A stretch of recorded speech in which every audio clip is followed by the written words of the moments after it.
right, y'all. Welcome into another episode of TFU. Yeah. Y'all know what it stands for. We got. You always do woo woo. That shit sounds so soft. You got the and I got the woohoo. Okay. I'm sorry. I'm sorry, John. Did you get the wow woo? All that dating, did you get the wow woo? Well, as you guys can see, we have NBA legend, Superstar. humanary legend, Superstar. possible cannabis legend, which I want to talk about. Superstar. John Salley back That's in the what I'm house talking with about. us. Yes, Welcome yes. back. Welcome back. I am not a first-time listener. Big time, long time fan. Second time caller. Yeah. I watch every day. Okay, I get so many things on TikTok. Right. But then when I go to my friends or for you guys pop up at least 10 times. That's Alejandro's doing work. He puts in that work, boy. And it's so funny. It's like the Count of Monte Cristo. That's who he is. Yeah. Because he got you thinking one thing, and he's literally just stirring the pot. That's it. And when and it's so funny, the editing, when he says something, he keeps the camera on him like, I said it. He's the evil genius behind the show. Yeah. For sure. And I apologize for, getting so many people angry at UAD. Don't apologize. I guess. Listen, I guess I would have to apologize that they were angry. We should pose this question to John before we even get in the show. John, is it okay for a white guy to critique the way a black woman appears to him, as far as whether or not she's beautiful or not beautiful? Well, based on his white supremacist indoctrination, like, Go on. you have to understand, and this is something, I was going to hit y'all with it. I'm glad you asked me instead. You have to realize that everybody in the world has been subject to in the past 500 years, some powerful, cynical, crazy white person. Okay. So It's true. the Emperor of France in 1569 deemed that we should start separating things by color. Mm. Then it was enforced by Napoleon. Mm. Then it was enforced by the Catholic Church. Then it was enforced by the Spanish, which was the Spanish Inquisition. So Jews were black. Right. Shakespeare was a little Jew boy, is what they called him. He was black. Most Jews were black. And they felt a certain way about, and that's how they separated him. They couldn't separate him just for a race, for a religion, because he could lie and say, I only believe in this. And they knew that. So they had to use something, and they convinced the world that white supremacy, white was supreme. Mm-hmm. When I was growing up in Brooklyn, we used to play when it snowed. They would put all the snow together and like make these mounds, and we used to play King of the Mountain. There we go. Right, that's what what Kendrick and Drake are doing right now. You sliding down, Played that but in Nebraska. somebody is hitting your leg, and you sliding down, and the next person gets to be king of the hill. Probably don't have that in California. No. You don't really get a lot of snow. No. Who can get to the top of the sand dune first? No. So we have to understand that's where it comes from. So even black people, we literally use white supremacy. Like we are try to get whiter as possible because that's the premier thing. That's why they buy the cars, wear the European suits, speak the language. The better you do it, you're almost white. If you stop and think about it, you're like, man, this makes no sense. Like we're trying to be something that we're not. Right. So his critique comes across on what he was told was the best. That's why women get extensions. So now, that's why they get extensions? Okay, that's a good point. So the question is it okay for him to have an opinion about that? The only way we can get rid of racism and white supremacy is to not say one looks better than the other or one is more important than the other. And so you can't have an opinion? Yeah, you can have an opinion. I can only critique 2 white women. I can say these 2 white bitches is ugly as fuck. Oh, so that's and what that's fine. So let me explain, man and woman. Because it's only like because it's not fair. Because I can say the question wasn't race. I wasn't thinking race. Right. It wasn't nothing. It wasn't about that. Before that, in it, I was just like, I don't like the way these girls look, and I said bitches, which probably didn't help the internet, and I apologize for that. But it was just like the bitches is mad. Yeah. Okay, so let me tell you something that the great. Well, a lot of people were mad. Let me tell you something that the great Dick Gregory said. If he said a word that you didn't like, then he was talking to you. But if he called you, he called somebody out of their name, it's something he made a reference, and you not a bitch. What you worried about? Right. And there's another thing too. If a man can make an opinion about anything outside of himself, that's his opinion. It is worth nothing. Yeah, that's all. And I'm sure a lot of people find her attractive. Listen, right. I consider John like one of the more intelligent people I've ever met. So that's the reason why I wanted to pose that question for you.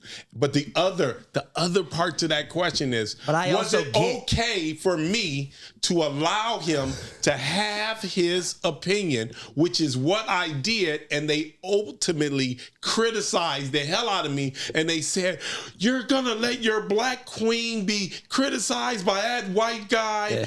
You ain't said shit, he should AD. beat me up on set. Oh wait, she texted you? Wait a minute. Not only did they text me. You said they. It's so many. How many? So maybe about 10 people. 10. 10. People called me. Do they pay your bills? They called me. Somebody Do they suck your dick? posted up too. Somebody posted on them him. in your bed? They started campaigns, hate AD, and we're gonna make him say sorry. I was like, what's going on here? So this is what's going on. I said, you need something to do. No, they did. And I'm gonna look in the camera for this. Ladies that hate AD, hashtag so dope. Power to you. Power to you. Can you make sure that you also tag the rest of the show? Yeah. Just make sure you tag everything so everybody can see how senseless you are. Right. And the fact that you can take time out to make a campaign that's negative is more negative than what he said. Absolutely. And you didn't say anything negative. No, he didn't. I didn't think so. Because whoever, once again, is stuck, the reason I started with that long soliloquy is stuck into white supremacy. So they came after you because you were not the same color as AD. And they know, like in the past, I don't know, 6 years, white people are more apologetic than they've ever been. So we're attacking it until that shit cuts off. But somebody gonna be like, all right, enough. I just think you should judge people according to people. Another thing, no one is really that upset. Yeah, I didn't think so. Let me tell you why. If they can sit around and go, and go to typing you and never met you, right? There's something wrong with them. That's a true statement. There's something wrong with them. Speaking of things wrong with things, and I appreciate you bringing that to light. And I understand internet. I get it. I'm a white guy. You guys keep bringing it up. Every topic we talk about, every opinion I have, you keep reminding. But I am familiar with the skin tone that I have, but I also have opinions in the world. So I'm sorry. Right. I apologize ahead of time for anything you guys don't like. But I don't get it. But here's what I want to know. Yeah. I read the story. What I think about the white bitches? No, I'm joking. Well, maybe this was a white bitch. I know, Because and that's the problem. Speaking of white bitches, I got a question for you. I read a story that said you once thought you were going to get kicked out of the NBA for kissing some bitch that did cocaine or something like that. Because you thought you went numb, you were going to test positive, you were done. Dog, so... You was out here with coke bitches? Listen. You live and you learn and you learn to live. That's a John Salley quote. So you can put it down. All right? You learn to live, and you live to learn. I'm telling you, you guys tap on so much on this show that's so on. That's why don't worry about whoever this broad is or whatever these fake 10 are. Right. Or whoever feel that they can be upset enough to want other people to be upset. That's the funny. He said, you know what? We're going to start something and try to get more of y'all to feel as bad as I do for no reason. Okay.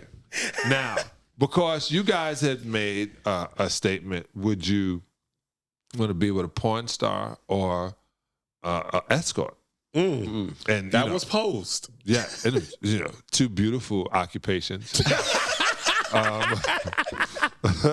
Beautiful occupations. One of my favorite go-tos. So I was at the ballet on 8 Mile in Detroit.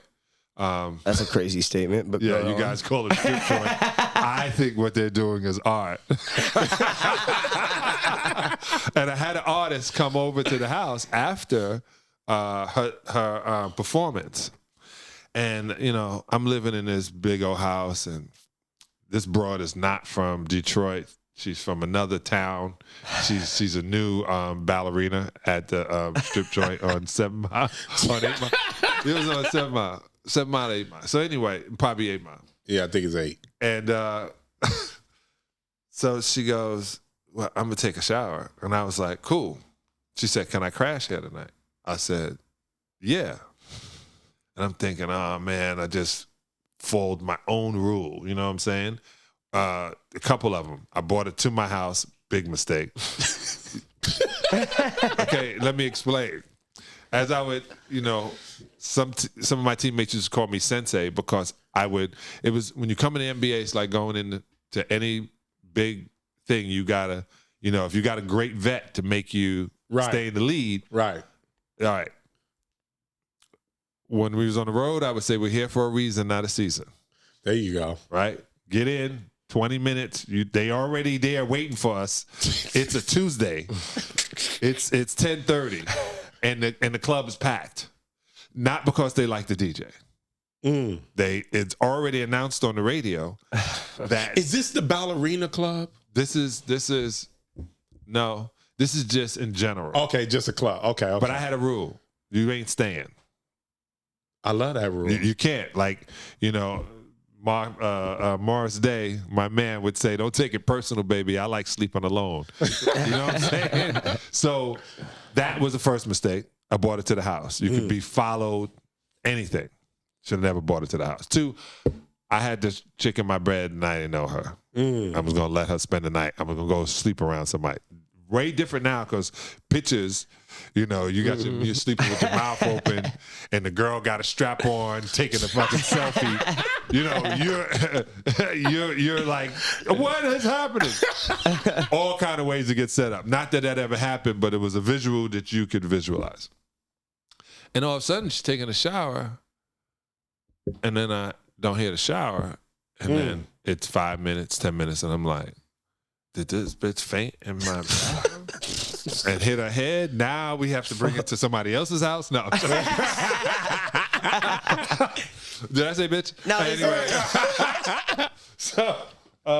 So I go in, and she's in the bathtub now. I had this really long bathtub, and she's asleep. And I'm like, oh.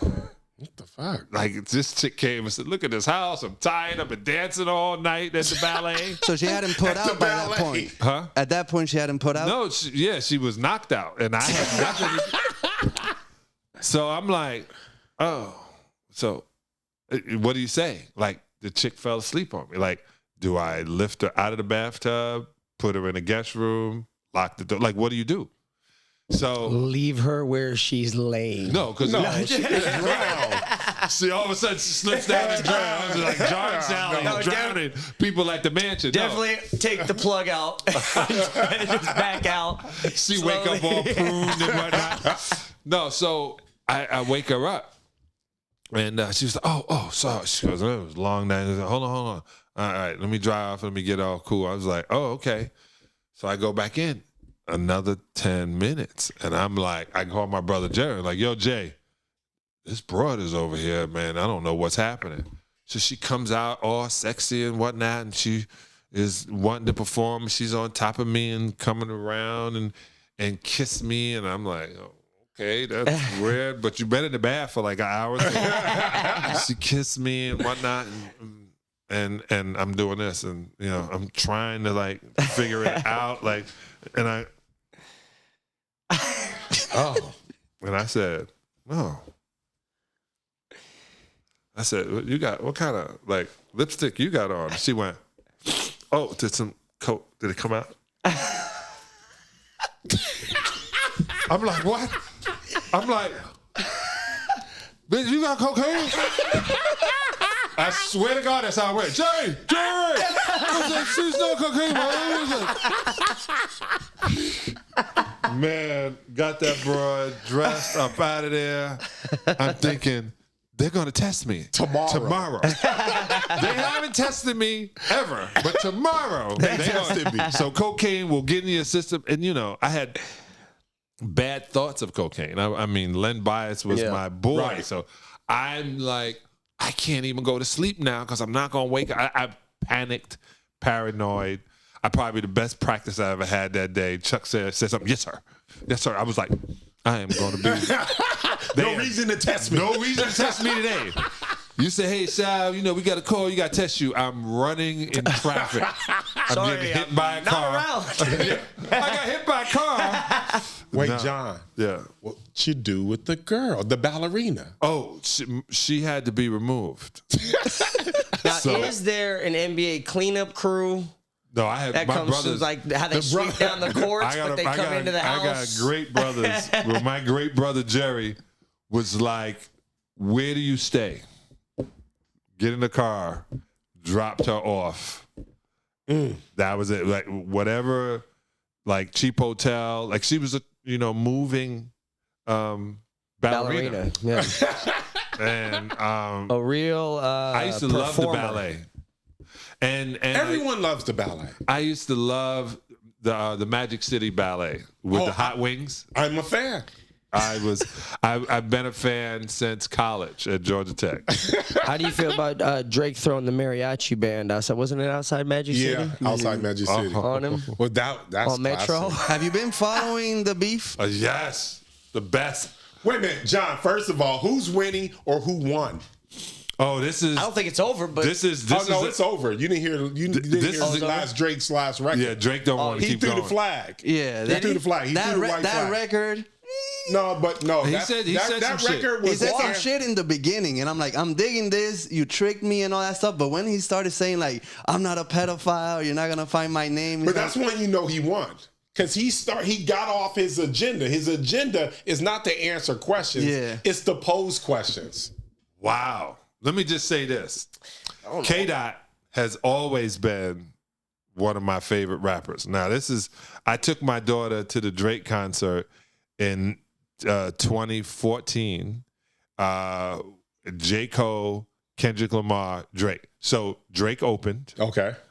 Kendrick opened, J. Cole, then Drake. And I had her best friend, and like right in front of me was Justin Bieber, and he was like, "Oh, good." They were like, "John, stand here," because you couldn't see Justin. He was like, "Oh, this is great. Stand right there." And then my daughter's friend was like, "Is that Justin Bieber?" My daughter was like, "Yeah, play it off, like chill." And she was like, and when we're coming in, I'm hearing G.O.A.T And I was like, this kid got flow. Who's she was Right. like, Kendrick Lamar. I said, Kendrick Lamar. And I'm looking at him. That's K-Dot. That's not Kendrick. And I say that to my daughter. She's like, no, he's not the same kid from the underground hip-hop. He is. I've seen this motherfucker before. He's dope. Right. This is what I say. So then he becomes Kendrick. We get to, a couple of years later, we get to Coachella, and my daughter's like, my father's been fired. So Drake, the same. So Drake, I was representing the best artists in Canada named Chaos. In 1995, we got like best rap artist. So Drake, already, my daughter Taya, in love, like crazy, knowing Drake from when they gave me a mixtape. So I love this, but this is another bit of theater. Oh, yeah. It has to be. Like Drake should drop an album Friday or Thursday night. One of them should, for sure. Well, I think Kendrick is. I say Drake should be like, I'm glad y'all got to this. My album will explain it all, and it's dropped. Because yesterday he got as many views as Kendrick was getting on his diss tapes, because people were wanting to hear what Drake has to say. Before, he was getting no response. Now, 1.5 million here, 1.5 million there. And that's the only way we can tell. So the only way we're going to be able to find out is if you add up all the views. Okay. Whoever wins the views. But This should be a game. First to 100 million. So, but in your opinion, Drake, Kendrick, who won or who's winning? Drake, when Drake said he set him up, and I'm always going to go with the black guy. Oh, they're both black. I'm out of that one. The bitches. But I'm really entertained. I tell you this, I ain't listening to anybody else. Hey, this is what I will say. I've never seen Drake outmaneuvered like he's been. Because Kendrick, the way he's not just putting stuff out, he's putting stuff out with a meaning, a secret meaning. But why? Huh?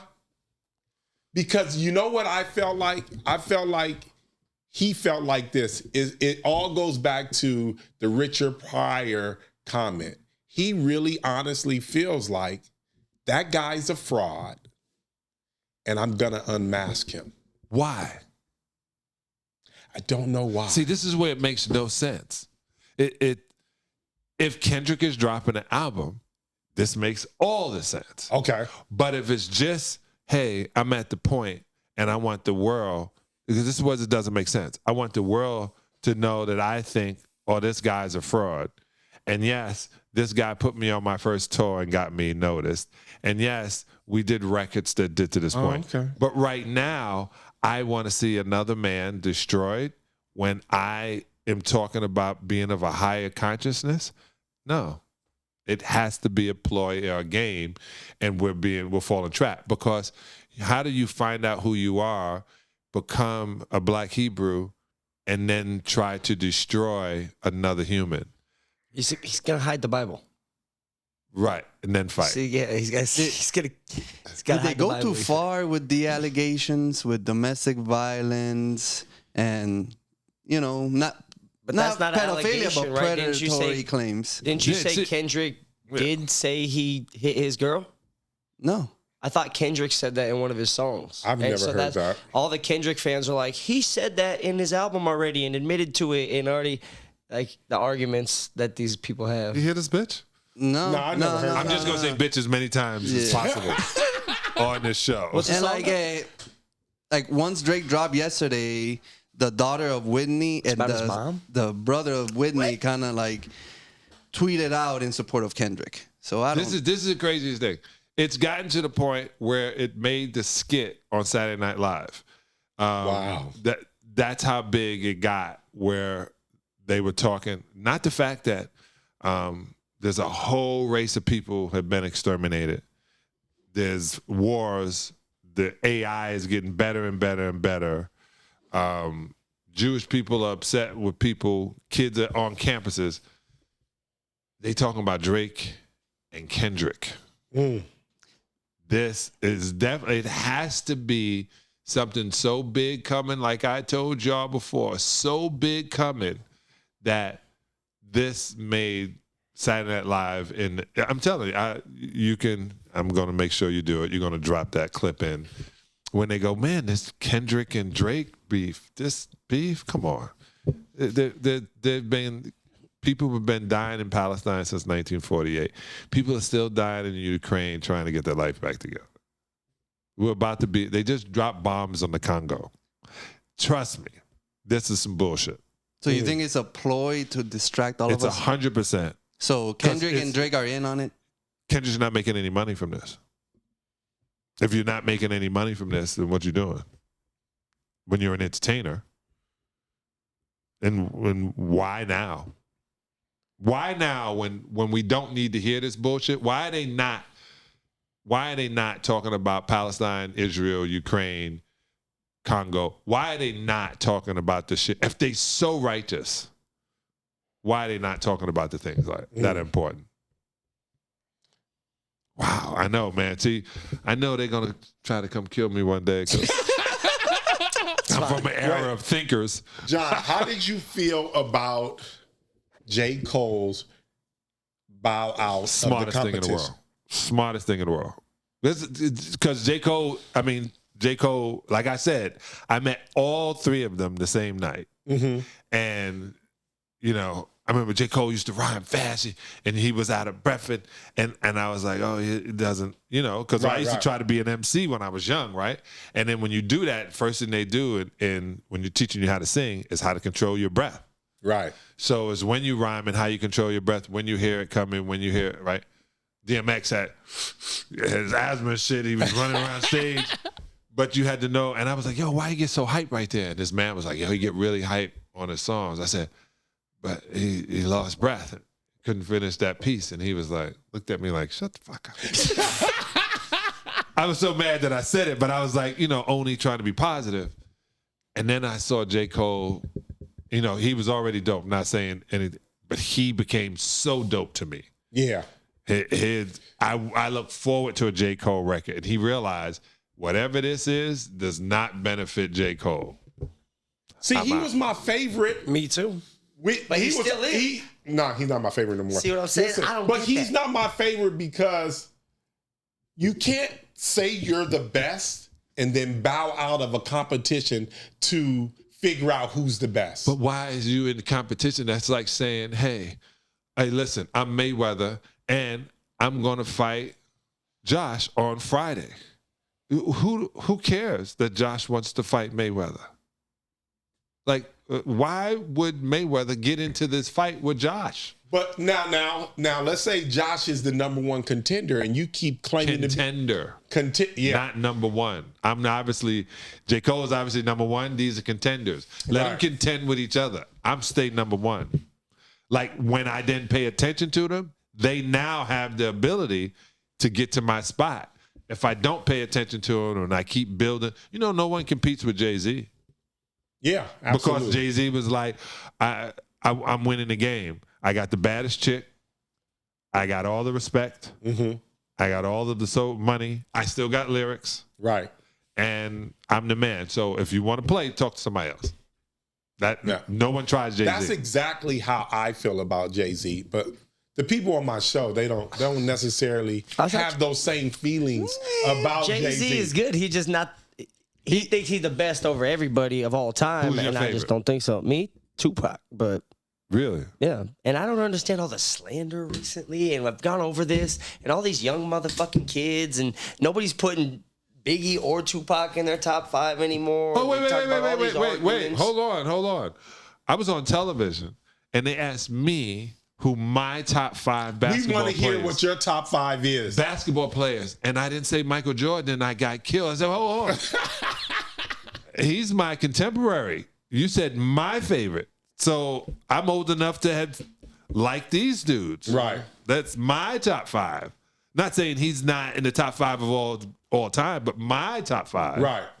Like, I like Jerry West because he's a great person to me, but he was the shit. Jerry West was the shit. To the point where Richard Pryor used to make jokes about this white boy Jerry West so good. He giving brothers 40 every night. That was a Richard Pryor joke. So he was giving 40 to people without a 3-point line. Right. Yep. We're gonna get to that Caitlyn thing too. Since we are talking about rappers, yeah. What's your top 5? Coogee Rapping Polo, KRS-One, Chuck D, Nas, Jay-Z, 50 Cent. 50 in there, nice. That's Yeah, the let me first. tell you. That's the first 50 on the show, but I respected 50 Cent 50 in is- there. I said 50 on mine. You did? 50 is no joke. Man, to I'll the pay point where I'll pay they attention to knew. what you be saying, 50 is no that joke. first album? Oh, I left Eminem out. So Don't try to backtrack for that's in Detroit. 7. Backtrack for Detroit. No. You know you got to show your face back No, over there. 'cause I know you can't win a championship just with 6 men, so you got to have 8. So Eminem is in there. Okay.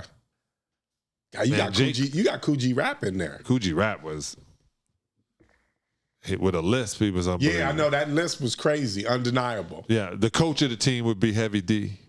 Ooh. And did I leave Biggie out? Yeah. Yeah, you did leave You did. Biggie out. Did I? Yeah. Is he on your reserve team? So I'm gonna have to trade Coogee Rap, get Tupac and Biggie.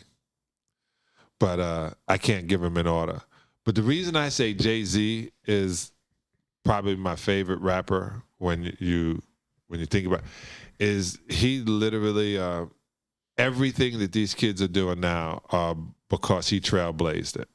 And when you talk about the 50, like, I got to redo my whole list. I left out Willie D. What was I thinking? We up to like top 25, top 30. No, that's 9. But it's because if you know anything about Willie D, he wrote everything. So He wrote everything for the Ghetto Boys? yeah, he wrote for a while. Scarface lines. Scarface may have wrote Scarface his shit. had to write. He write his some, but Willie D wrote his and Bushwick Bill. And if you ever want to go back and listen to it, you're like, man, this dude is lyrical. Ludacris is lyrical. Yeah. I don't know, man. We might have to redo this. It might be top 10.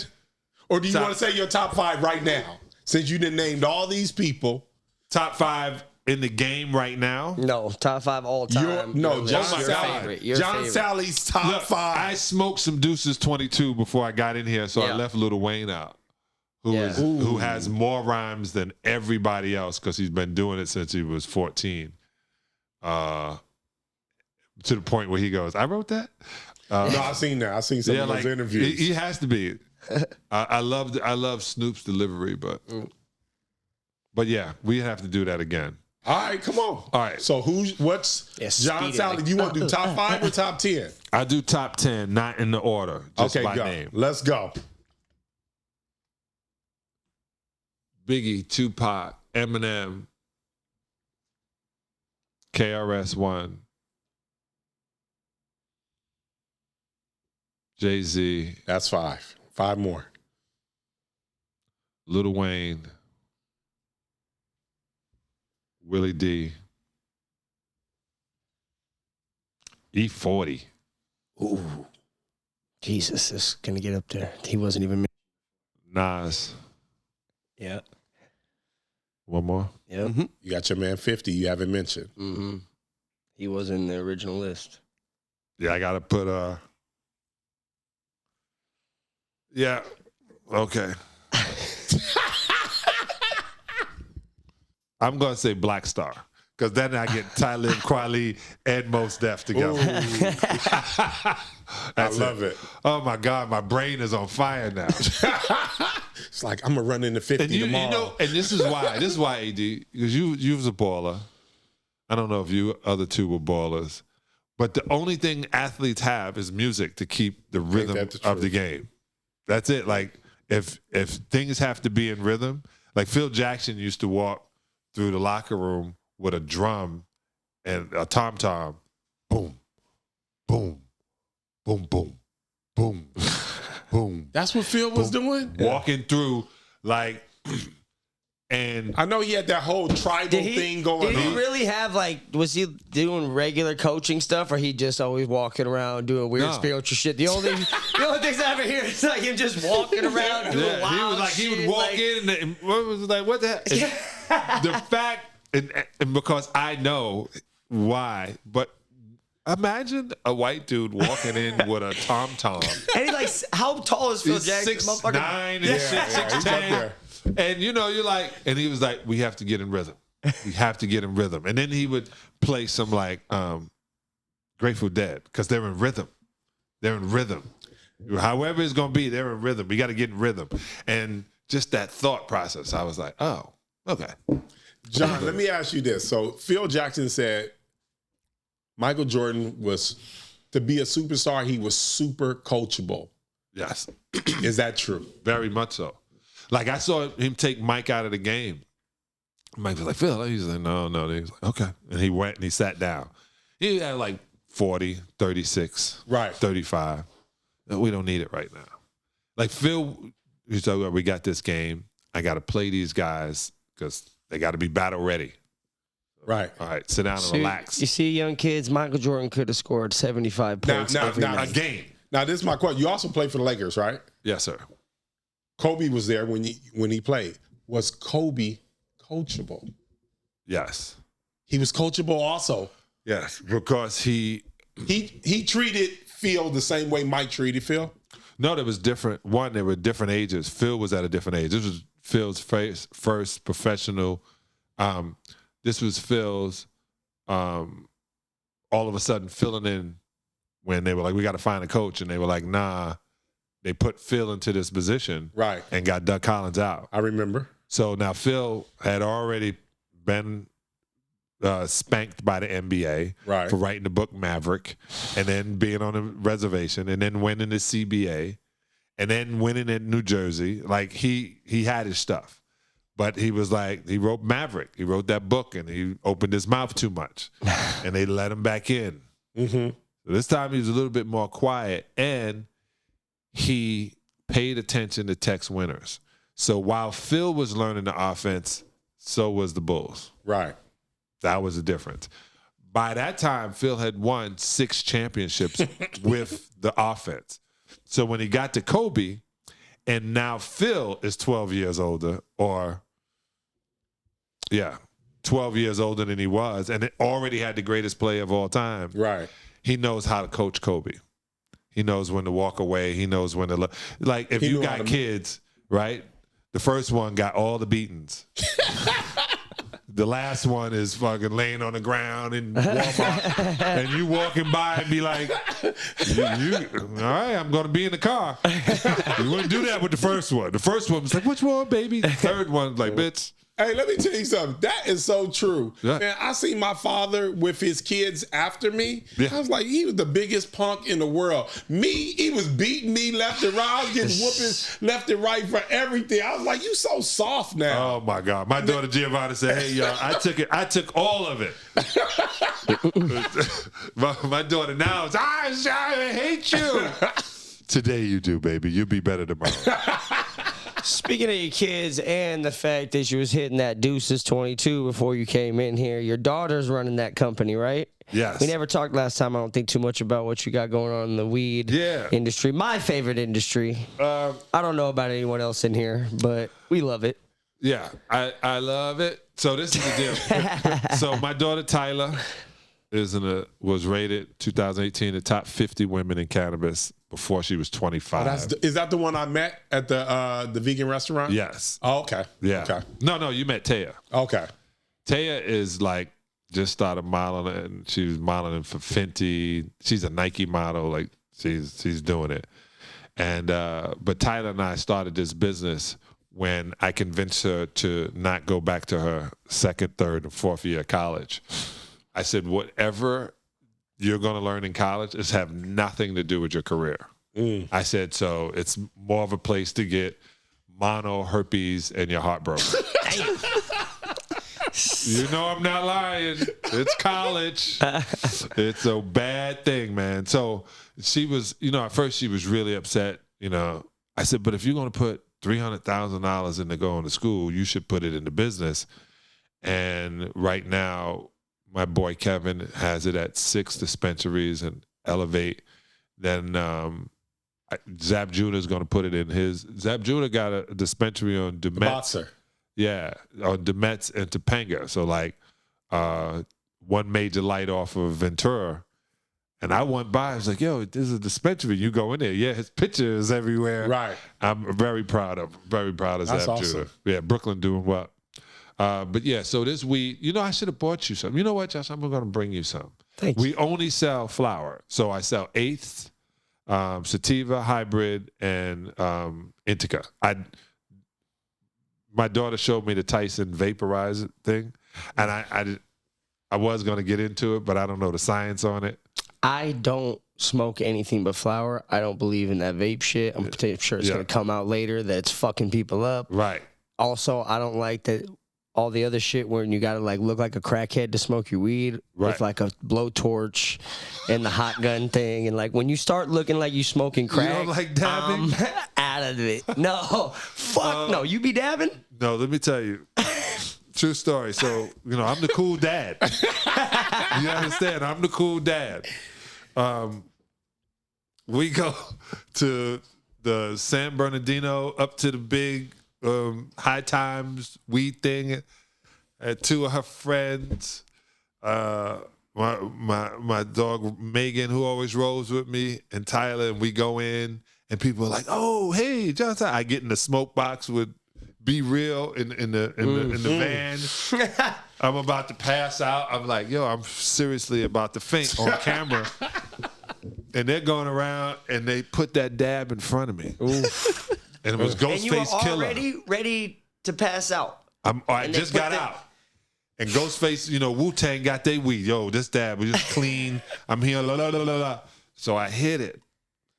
And I'm like, I'm the cool dad. I'm the one that's driving. I was like this on a 10 doing 50. I mean, I could have broken the steering wheel. And I was like, why is everybody blinking their lights and blowing the horn? And they are dying. They were like, you're doing 50. Oh, and you're in the HOV lane. I was like, I'm doing the speed limit. When dabs first came out, there used to be these shops in the valley. You go in, and they'd be like, 2 free dabs if you spend whatever. And I was like, what the fuck's a dab? Let me try it out. They're like, you want 2? And I'm like, I smoke weed all the fucking time. You know I want 2. You gonna give me 2? Give me 2. I almost threw up, and I had to sit in my car for like 30, 40 minutes before I left. I sat at a stop sign with my brother. He goes, wait. He kept saying, motherfucker, it ain't gonna turn green. And we laughed because we had just seen that clip. We're dying. And they used to have the girls in shorts and tank tops. Like you think you're a Hooters. Mm-hmm. They lean them forward like Dab this. bars they had at the fucking shops. And my brother was like, she said, breathe it in and breathe it out. Do not hold it. He's like, I've been smoking since the 70s. That's he hit that shit and held it, and he coughed and coughed. And his eyes was watering, and people were looking down at him. He was like, they were looking at me like, die, motherfucker, die. Yes, because you don't listen. But it's. He did one of those, I feel like older people, like my dad's generation maybe and older, they always, when they smoked, they'd smoke and be like, yeah. They just hold that motherfucker in and talk to you like this a little bit. And then blow that shit out. Yeah. I was like, you don't have to do that with this weed. Nobody do that no more. Because you used to have like 10% THC in there. You had to really hold it down to get high. And this shit, you like trying to get out as fast as possible. You want it's like 35%. Yeah, my boy Drew used to make some of and I used to watch him make it. And a couple of other of my friends used to make it. But I got rigs. I used to collect glass, so I have unbelievable glass bongs. That's the way you're going to look at it. But they're smoking utensils, but they're design. I pay like, I don't know, one of mine is worth about $4,000 now. Damn. Yeah, but they're like, is it like a whole scene or some shit? It'd be blowing through like a mushroom scene or some shit. Yeah, you know what I do have? I got magic. Did I talk about this before? The magic mushrooms from Hawaii, from Maui. I didn't tell you about this. Oh, but I love mushrooms. Okay, right. So, Alejandro, you ever done mushrooms? I tried it, but yeah, it hit you like like LSD hits you harder. Okay, the edibles are crazy. I got crazy edibles. You've done LSD? Maybe. Damn, Alejandro. You've done LSD? Bro. Yo, once upon a time in Hollywood, Alejandro. you got a cigarette dipped in. What's going on, bro? Jesus, you learned That's why you don't go to college. You're right about that. No, I got this unbelievable grower in Maui. She didn't get burnt out. But then they mixed it with blue-green spirulina, and they put it in a honey. And oh my God, I'm telling you right now, it's amazing. not one of those, oh my God, what am I doing up here? It is literally, hey, you wanted to see what it was like on top of this mountain? To stay up here for a second. We're going to descend back down later. I'm telling you. Hey, peoples, I know How some deep peoples. have you gone on shrooms? I've done Super ayahuasca. deep? So Oh, shit. I wasn't afraid after. I'm not afraid of anything now. Yeah. I feel like I went deep on shrooms. I don't like doing shrooms around other people, though, or like at parties or none of that shit. I'm not like a social shroomer. Right. It's like I got to be in my house by myself. I gotta I write be getting that. cold and shit. Really? Yeah. Be dropping my temp. You know what I always feel get about cold on psychedelics? but- It's like going on an airplane. You know when you're going up and your ear starts to hurt and all that stuff, but it's like the same, but with your stomach. The first hour, you feel like you have to take a shit, but you don't have to take a shit, and then there you go, and then you're kind of tripping. Yeah. Really? I get like, my heart starts racing a little bit before it like evens out. I get a little bit anxious almost. Deja and then vu. it like, and then it kind of like evens out This is deja vu. and push you into it. Oh, you just had it just now? Yeah, because I guess that action. See, that's what happens when you call people bitches. No. I wanted to do DMT, and then just listening to Mike Tyson makes me want to try all the stuff he tried. Yeah. That frog, you gonna lick that frog and do the frog thing? Bifo, yeah, that what it is? Bufo, yeah. You actually got to lick the frog, or do they have like it No, in a vial or something? yeah, they'll have it like on this strip of something. I don't need to go to near death. Like that's another thing. So when I was talking about supremacy, people don't get what I mean, right? Like everyone's trying to be lighter. Mm-hmm. When white guys want to go right to almost death and back, like I don't think Jimi Hendrix wanted that, but he was around people that did.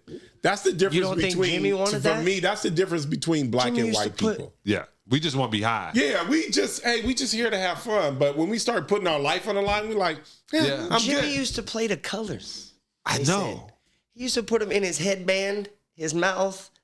He had like 20 acid tablets added on him during a Because concert. all they thought- Because everybody else did it? Yeah, no, all they thought is it was keeping you at an elevated state. They didn't realize that it could end your life in this dimension, I guess. I'm telling you, I'm still not into drugs. So if it's man-made, that's a drug. But if it comes from the earth, it's a plant. And you're open to it's it. medicine. But you go. yeah, but if like I remember the ecstasy days here in Los Angeles. It's wonderful. 2002 to 2007, in case anybody needs to know. 2007, ecstasy was like the thing. So you go to ecstasy party. We're gonna get to this Diddy thing too. You go to an ecstasy party. That's an after party, and it'd be bowls of ecstasy. Damn. And so, I used to. Why like, do they drink water? Why is water so associated? I don't know nothing about drugs. Because you get You get dehydrated. It's orange juice. The orange juice tastes. Let me tell you. Okay. I heard that when you take half this ecstasy tablet Right.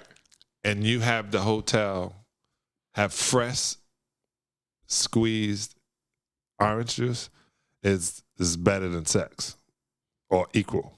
That like the sensation that goes down in your body. So I had to put it to the test. So I had some pussy on this side and orange juice on that side. Which one was better? Well, then I took the pussy and then I poured the orange juice. I mixed it all. I was like, Now it's I'm a mixologist. I want it all. It was, and I used to like snatch this and put them in my pocket and then, act like I take one because everybody was on it.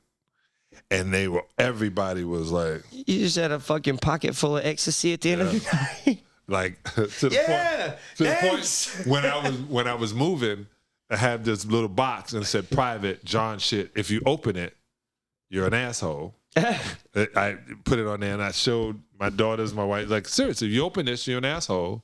And I opened it and it was a bag of ecstasy. Like it was like that I had put there. They won't look in here because I just said if you touch it. And I was like, God, this is 20 years old. It felt like the Wolf of Wall Street. Like this is what ecstasy used to look like. Yeah. I'm showing my daughter, like, get rid of that shit. But it used to be some amazing times. Yeah. I don't know what happens to anything if it. What happened to that box? Oh, it was before we moved into this house. Oh, I threw the ecstasy out because I didn't.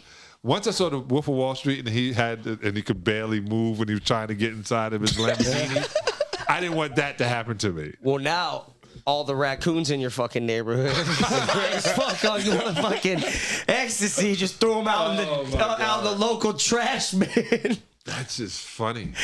So, John, since we are talking about parties, and we know, you're one of the more popular people in LA and everybody wants you at their party. Let me tell you. What's going on at Diddy's party? Because we keep hearing. And I don't want to get on Jaguar's right's wrong side ever get on Jaguar right because she's convincing in when she says something. But let me explain this to you. Okay, good. Everybody wants to go to Diddy's party. Absolutely. So when they start acting like, well, don't you go to that? That's some bullshit. you couldn't get in. That's what it is. It's difficult. No, you couldn't get it. Like, to be at when Sean Puffy Combs has a party, he's the power. Bad boy, like, he moved our culture. They can be as mad as they want to be, and he can be as freaky as he wants to be. And if you want to be involved in some freak shit, that's on you. This is Hollywood. Ain't shit ever changed. It was a guy named Liberace used to live here, goddammit. You know what I'm saying? Like, there's always been, in everywhere you go, freaks. But at his party, that's not what's happening. You at the party to say, A-listers get into a Diddy party. C-listers talk shit about a Diddy party. Talk about it. I'm just being direct and honest. Right now, what's the guy from Fabletics who has the white party in the Hamptons that everybody shows Michael up to? Rubin? Yeah, right. Everybody wants to be at this party because Kim Kardashian is there. Tom Brady, last night, well, I just watched the roast. Yeah, I watched it. That's the same people who are at the party. The white party. You see the part where Tom Brady goes up to one of the comedians, like, don't say that shit again? Yeah. Ross. Yeah. Yeah. That was about Robert Kraft, though. Yeah. He took offense to it. Yeah. He got a little sensitive. But he shouldn't. Once you say roast, that means cook. Don't show up. The cook pheasant has no say so.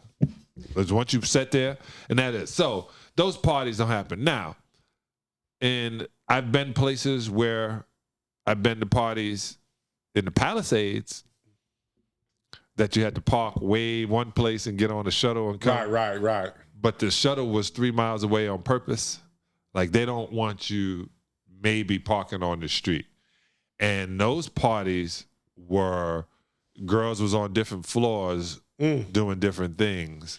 And all those dudes had already paid to be there. So there was watch shows. There was the dark room. You can go in the dark room. I mean, there's no light. And they made sure there's no light. Now, if you want to go in the dark room and crawl around until you touch something, then you're curious. So when you play for the Lakers, That is crazy fucking room. Yeah, So- no dark rooms. Right. so when you play for the Lakers, I've heard that Mr. Bus used to have like party houses, all around LA for people to crash out if they wanted to. No. So it wasn't there by that point. No, so Dr. Bus let me hang out with him because I wasn't one of his players. And yeah, all the young girls, and we're gonna get to this young girl thing too. I've been waiting to get on this show. All the young girls, the newbies, the new meat, whatever you want to call it, would find their way to the right parties, because you're not going to the party. Yeah, they're gonna get hired. People do that all the time, but you want to be at the right party. You want to be at the right clique. Nothing changed since high school. It just got older. So not everybody can get into the Playboy Mansion at one time. Then you were able to rent it and throw your party there. But it wasn't a Playboy party. It wasn't Midnight Madness, which I ever tell you that story? No, oh my God. I go to Midnight Madness. You got to wear pajamas. I go get mine custom made. I look like Bruce Lee. With the big sleeves. Yeah, I got the big sleeves. I got the print on it with dragons, and I'm thinking I'm cool and shit. I'm like, damn, I really got on pajamas. And I walk in, and Kareem is there. Now Kareem has never spoken to me. Okay, so let's just get to that point. Never. Like, he don't talk to me. I'm a rookie. I was a piece of shit. My brother, but it was just Kareem's comedy. Right. He knew that it bothered me, right? That he wouldn't talk to me. And he would tell my brother, Johnny think I don't like him or whatever. He wouldn't talk to me. So I was like, all right. So this is 1998. So now I hadn't been out of the NBA for 2 years now. This is before I come to go with the Lakers. And all of a sudden, I go to the party. I'm in. I don't know anybody because I got the invite. Me. So I'm not bringing anybody to the party. And Kareem goes, I get next to him, and I'm like, get close. What's up, Cap? He goes, look at the titties on that girl. Josh, y'all don't understand. Like, I'm a Kareem fan. I'm like, those titties, Cap? Boy, those some titties, right? Like, oh, you're finally talking to me. Right. My whole career, he wouldn't talk to me. I'm like, oh, he spoke. Damn, the titties on her. He was like, yeah, she's a school teacher in Hawthorne. I was like, what? Then he walked away. That was it. That was it? I'm like, That was it. Your one conversation. my one conversation with Kareem was the best ever. Look at them titties. I'm like, but yeah, when you go and so Well, when past that date, you never talked to him again? I talked to him when he was on Best Damn Sports Show, but not like, not like that. But when they Or talk like about titties on the best days. hey, remember that time? But when you talk about these parties, and they always talking about it in Hollywood. Remember there was there was a place in New York called the Green Door. Where I don't know about the Green Door. they even did a porn documentary, like the Green Door is where all this stuff was down in the Village. So in the Village was where the freaky stuff was. In Vegas, you could pay for anything and everything you ever wanted. There was a whole area with strip joints. San Francisco was San Francisco. Los Angeles, you watched Once Upon a Time in Hollywood. You've watched LA Confidential. Like, nothing is new. It's just that these people, whenever they want to put a light on you that they know you can never get away from, they say two things: pedophile, rapist. Right? Because I've been watching that. Soon as you said pedophile, all of a sudden, even if it's not true, it's like somebody put a red paint strip down your jeans and it's not fine design. It's like, yo, man, it's like they painted you. Well, the internet has now placed 15 pedophile tags on Drake's house in Canada. I saw that. That's wild. Yeah, to me, that's where it's like, it went a little too far for me. Well, and you can't get back from it. No, Do you think Drake can recover from the pedophile accusations? Did you see the videos of Drake like swooning over the 17-year-old girl on stage, telling her she's thick and why she up here like that? And then also, what's his deal with DM and Millie Bobby Brown when she was like young as fuck? And then he commented when what's her name turned 18, Listen, like been waiting for this. No. Like, now, there's those Drake things that are out there that he can't really say he didn't do. The Billie Eilish thing is fake news. Drake is not a damn pedophile. I'm not He's saying way he's a pedophile. too famous. He's way too famous to do anything like that. That's not the reason. Is that the case? I'm saying we would hear about it way sooner. It just doesn't make sense to me. It's all fake. Yeah. Let me tell you why I'm gonna tell you it's fake. It was a magazine. This the worst rap beef ever. Well, if all this shit is fake, it's all fake. This is crazy. This is why. Hustler used to have a DVD selection called Barely 18. In the movie, I was going to keep referring to it, the girl is 14, 17. It has always been like that. It has always been older men wanting a new thing or older women wanting a new thing. Who wouldn't want something with beautiful skin, that's tight skin and all? I'm not justifying anything. But to sit around and say that's disgusting that they admire something young, it's always been that way. It's since the beginning of time. King Solomon had what they say 1,000 wives. Mm-hmm. I'm sure they wasn't the same age. So it's just what happens. It's just, hey, that's a new female, and it's standing up, not laying, like it's different. The skin is the body. It's always been. So to act like, oh my God, this is disgusting and how it is, it's just not. It's just always been that way. Has it been right? Who's to say? So they say at Diddy's parties, there's a level. Not true. Not true. If you get in Diddy's party, you're at the level. Period. You can't. I went to a party and I met Barbra Streisand, and I stopped what I was doing. I was like, "Oh, it's you." Like, it's Barbra Streisand in front of me. I don't care. Right now, a kid may trip and say, "Who cares?" But it's just like when Kim Kardashian is there. They say, "Kim Kardashian's here." Say what you want. Think what you want about my darling Kim. I love Kim. Say what you want about Kim. When she walks in, everyone pays attention. Absolutely. Well, how do you feel about, I've never seen a beef between people in different industries, and Taylor Swift dropped a beef on Kim in her track or her song or something. I didn't hear it or listen to it because I don't understand. But you know the background? Is Kim supposed to, though, like, then do like a sweet cover photo back at her? Or like, how does Kim respond?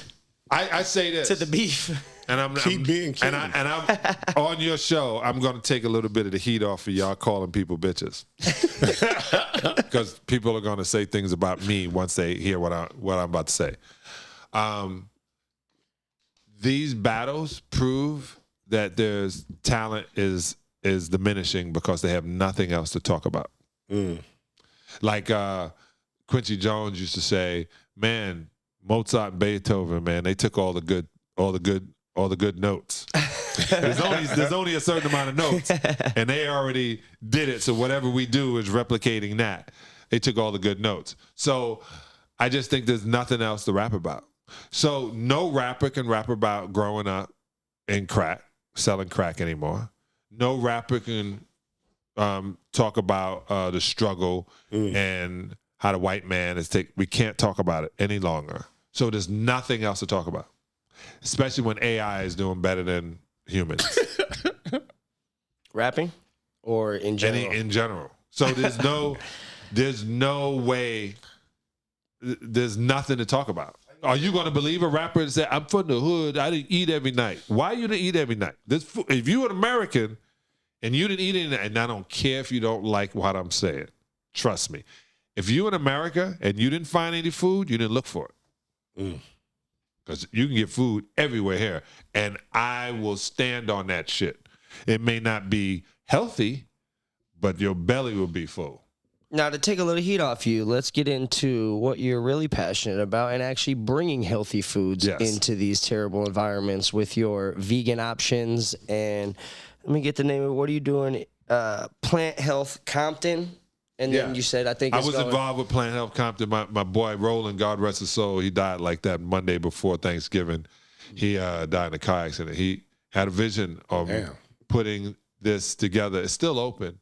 Putting it together and having food and juices and, I put some hair in there. You can buy some hair. You get some coffee. You get all Dr. You sell hair? Yeah. John Salley hair? You want no, looking like that? No. Talking about the John Salley hair? No, it's just that when I saw the place, and I remember, man, I done bought a couple of things like breasts and hair extensions. So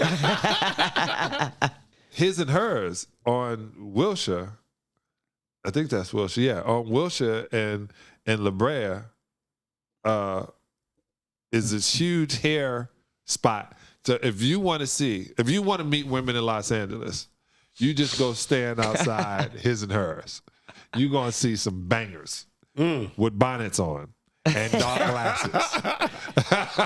That's when you get them. Oh, looking beautiful. Hey, you look great at all times. Dark glasses, Louis bags, but they going into his and hers and spending up to $2,000 on some hair.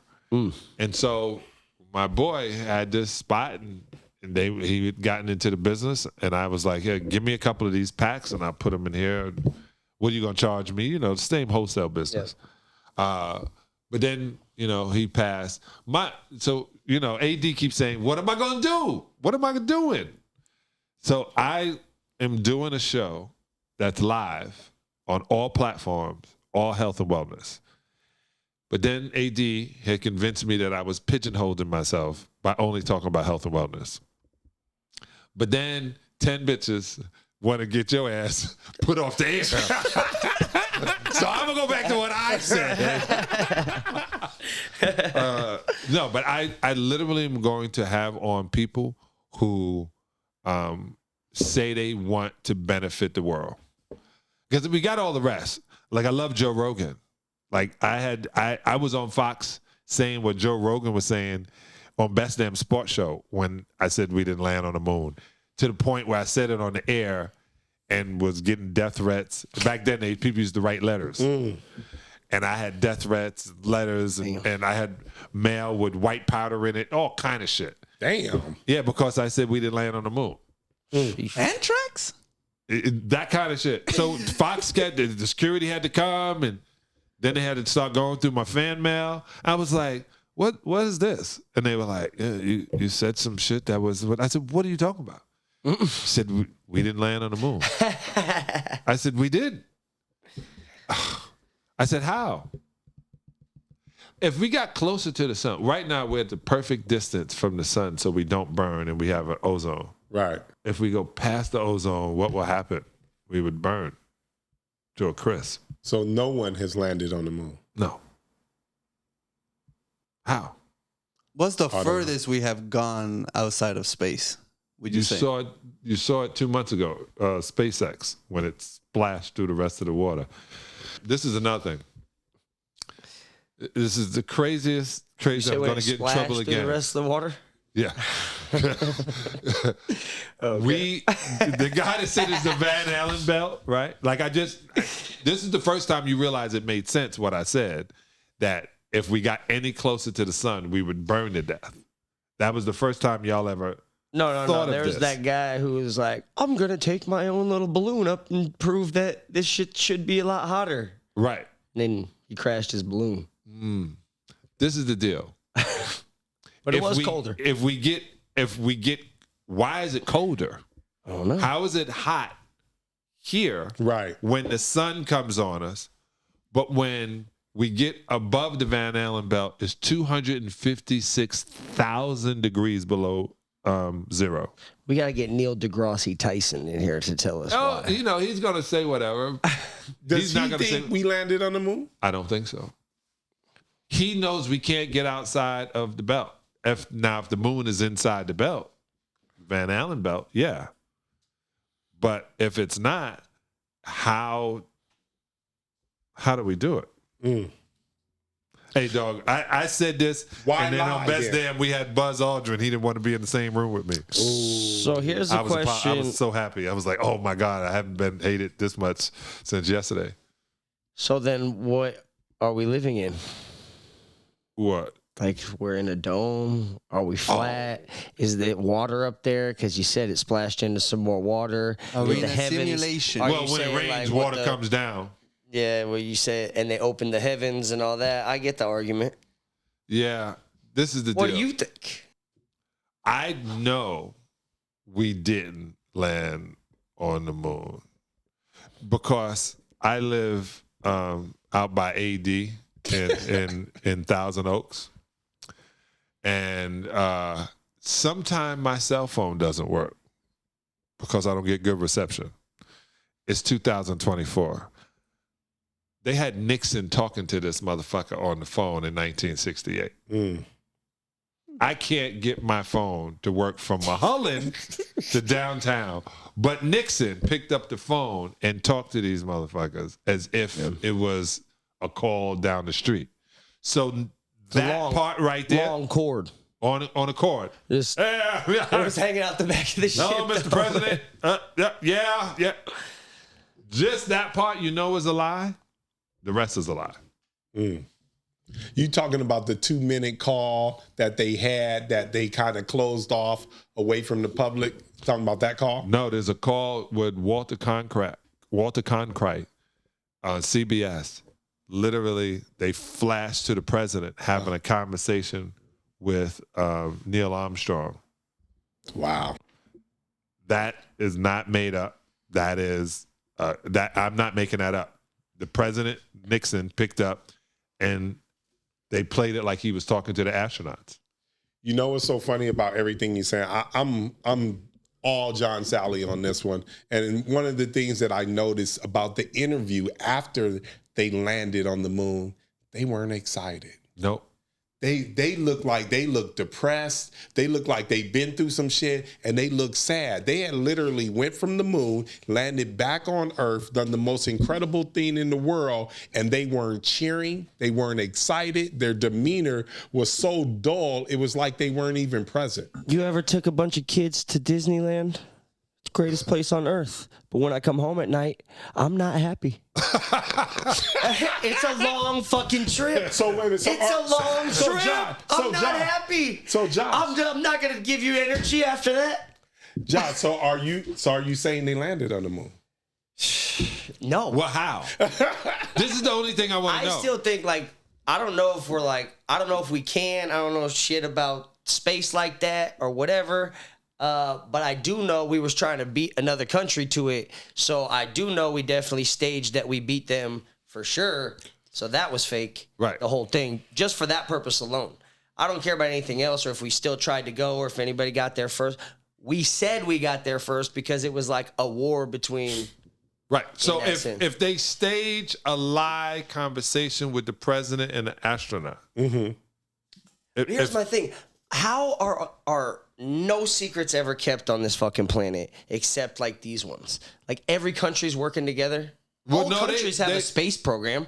No, so and like you have to understand America too. What about the International Space Station? Right. So why is it now called the International Space Station? Because we no longer wanted it to be called the Russian Space Station.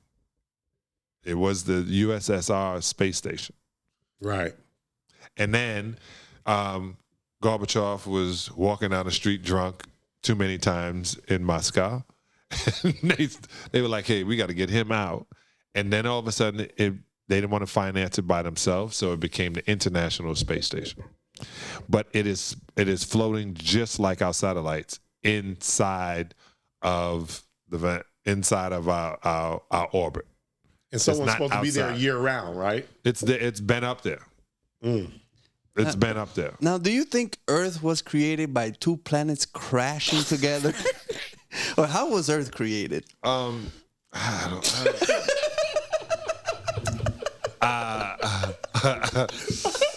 don't know. This is what I found out, man. I found out that when I went to Egypt, like there's tons of things that we think we know, but they know nothing. Do you ever remember watching Planet of the Apes when it first came out? Were you old enough? You ever see TV show or whatever? The original A TV show or the movie? I didn't see when it originally came out, but I used to watch like old shit. Okay, so if you can, which you probably can't, because they used to say more back in the day. The beginning of Planet of the Apes, all of a sudden he's waking up and he's in a space suit. And he comes up, he doesn't realize what's happening, he pops open, he gets out, and he's looking around in a spacesuit. And all of a sudden you see Statue of Liberty coming out of the sand and water around it. And he goes, we finally did. And then all of a sudden the gorillas come and kidnap. He sees these people running down the and so he starts running too, and they get kidnapped by the gorillas. And he starts talking, and they go like, well, how are you able to talk? And I was like, Well, what he was saying is that Earth finally was destroyed, came back, and the roles were reversed, and the humans had their tongues cut out, and only ones able to speak were the monkeys, or the gorillas and the orangutans and chimpanzees. And I sat there and I went, so what happens is time just happens, it goes away, and then it comes back. It goes away, and then it comes back. So I just don't know. How does it go away? Hey, man, who knows? Like, I don't know. What if it goes away, and then all of a sudden all this is covered, and then all of a sudden we're made again? But how? Because as these guys laugh about science and how the earth was created, how would in turn the earth get to shambles? It would have to be some sort of volcanic thing, some sort of scientific thing that would go, or you just saying like, so Thanos is going to snap his fingers and only a certain amount of us are going to be here. And that's it? Well, because science used to be respected in the community of humans, and I'm not sure if it is anymore, which is a hard thing to get around with. But they'll go to church anyway. I don't know. I tell you this. I'm not going to say this. Yes, I am. You can always see John. John is like, do I want to expose the world to this information? This is why I hold on to this. I realized me being older, meaning I've witnessed it in person, heard it, and then saw the change. Like I saw when they backtracked and left. That's when I realized the only way to get rid of racism is not talk about it. When Morgan Freeman said that, I kept thinking, oh my God, we got to stay. He goes, no. Don't talk about it. If you don't talk about it and you act like it never existed and you do it the right way from here on, all of a sudden, no one will remember. If everybody decided this is the new mentality. You remember we used to have phones that you had to open, and we complained that we couldn't feel the buttons when we first got the smartphone. Oh, I need my BlackBerry. I got to feel the buttons. That's what we said. Mm-hmm. Right. Now we'll look at that thing being like, man, that the hell you got buttons for? But it took somebody to say, take the buttons away. So when they don't have it, they have to do it this way. And the old way becomes obsolete. AD, I don't know, man. I love you. That's why I do this show. But what was it you were going to say again? I just don't want to. I just think too much. And I've been here, and I know this shit is not real. And after ayahuasca, I realized, like, everything is some bullshit. Like, I heard this, right? Like, I'm watching these kids on these campuses, and one of my daughters is in school. She was like, yeah, my last final is on Wednesday. If I finally can get some sleep with all these people on the campus. And I was like, oh, okay. He goes, yeah, it's kind of weird. They had been doing those protests since the 60s. Right. When they were boycotting Christian Zionists and Jewish Zionists. They have been doing the same conversation about the state of Israel since the 60s. And it's 2024. And they're doing the same thing, and nothing has changed. Except more people died. But it's the same conversation. And I said, if I bring that up on CNN, they would cancel it. Because then you would go on to the internet and be like, they said this already? We meant fight? This is not new. So when they go, what do you think about it? Where do you stand? And then the wording, right? Do you stand with Israel? And I said, and that's almost like you had to vote for President Bush the first time because of tax cuts. Man, he's talking about tax relief. It's all wording. So I just have to watch my wording because I know more than most people, or I remember. Best way of putting it. I remember the wars and the fights. You think this is something that is going to keep on going to the end of time, or? Yeah, there was a genocide in Armenia too, and they don't want to talk about. You're saying there's a genocide in Palestine? Yeah, and there's a genocide. How's the population in America. Continuously grown then since those 60s? Well, there's more Palestinians now than there was in the 1960s. Because it was always genocide more. Doesn't work that way. Yeah, it takes time. It's just that America did their genocide different and was able to not have anybody when they killed off the majority of the Native Americans and then put them on reservations. No one is paying attention. That's a concentration camp. Yeah, but their population steadily declined to almost now nothing. Palestinians have steadily grown. Well, we can look at it that way, or you can realize that they just transformed, that they became African Americans as opposed to just being natives. So when they were Native Americans, they had this piece, but then when they found out that those Native Americans were the same, like somebody says, hey man, if you Spanish, you Mexican, you don't speak Spanish, don't feel bad. That's not your language. That's the language of your colonizer. Yeah. So there's other languages. They just placed us in different places. They didn't kill all of the Native Americans. They killed a major amount of them, and that was with disease. But that was throughout all of the Americas. Right. So that's how the genocide came in through smallpox. And the knife and some bad, but it was disease that caused that form of the genocide. I mean, I know you can look it up. I only asked the question because I hear all the arguments against Israel. And I don't. I don't go against Israel. I'm not saying you're going against Israel, but I hear like there shouldn't be a state of Israel and all of everything that's going on. But nobody talks about the state of Jordan, because Jordan was created the exact same way as Israel by British mandate, and Palestinians lived in that land and they were kicked out. But there's no Jews to blame in Jordan. So why does nobody talk about, should Jordan exist and Israel shouldn't exist? The same exact British mandate that created both countries. This is the craziest thing. If you tell people to do the history on how we even got to the state of Israel and the country of Jordan, they'd be like, wait, so let me get this right. Great Britain was in a war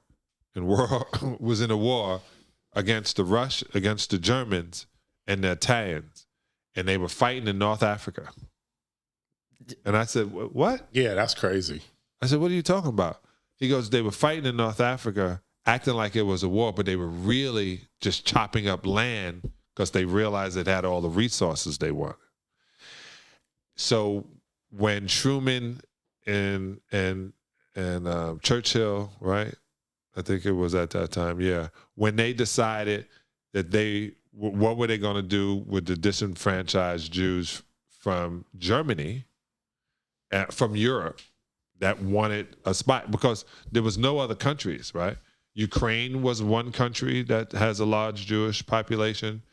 Parts of Germany, Russia was huge. That's where most of that tribe comes from. Poland, Russia, Germany, Hungary, all of that. Mm-hmm. They could have taken those people who were saved and placed them in other parts of Europe. It's just that for some reason, Britain felt, hey, we're just going to jot this out and put this in that situation, because there's no place really of Israel. Israel is a man's name, right? Israel, the sons of Israel. That's where it comes from. And then they established that. Not saying, let me do this. A friend of mine's family, he worked for Saban Entertainment, Saban is a huge Israeli, was one of the first settlers in Israel and how they developed into that point. And Israel has a right to defend itself because once the Brits, who had said, this is our shit, and we're going to bring a whole new people that you guys don't know, and we're going to put them right here. That's exactly how it went. It was like, yo, we got some condos for you. Come check it out. And they gave them this land, and if you see it, they've been fighting and pushing the whole time on what their border is and what their right is. There is no right. They can say Jerusalem. There is no right. This was given to you by America and Great Britain. Now, America's idea was we need a presence in the Middle East. And that's right in the middle of everybody. And we're going to protect it because that's our interest to be in this situation to all the resources we know. So that's why it's there. So America is just there to observe and make sure, like, weapons of mass destruction aren't. We are the weapons of mass destruction. Okay. When I say we, I mean America. Okay. Yeah, like the top of the top of the top is here. There's nowhere else. If you got a weapon that's so dope, we stealing that weapon. Period. That's what I'm trying to explain to people. Right. Like, I don't understand. Like, I get all the war talk and everything, but I'm like, good fucking luck. Yeah. Because we got a lot of shit. Oppenheimer left Germany, went and got some more Germans. They wanted you to believe he didn't know what the hell, what was I doing? Einstein told you what you doing. What you doing with it? The only stat I need to ever hear to feel safe is that, you know, those big ass aircraft carriers? Mm-hmm. I've said this before. We got 21 of them. The next closest country, like Russia, they got 3.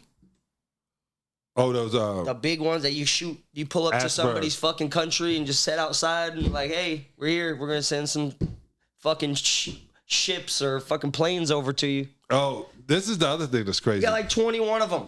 That not even that. We. See, you always jump aside. America has cloaking devices. They can walk right up on you and shoot you, and you not even know they're there. It's at that point. That's not science fiction. They literally can put something on and you can't see them. Can walk in, and unless you hear or you see the ground moving, they can cover themselves, get right to you. Like if they want, there's no reason for any soldiers to lose their life. You ever seen one of those guns that shoot like around the corner? Like they can bend the gun. Oh, like really? This, and like it's got like a fucking like a mirror on it almost. Well, the other part is because they can like see around without going around. So what do you think, what policies was JFK trying to change that mandated him to be assassinated? When you say you're going to do one thing and then you go after another. So the mafia? No, money. Money? Yeah. I mean, he had a bunch of reasons. He almost didn't become president.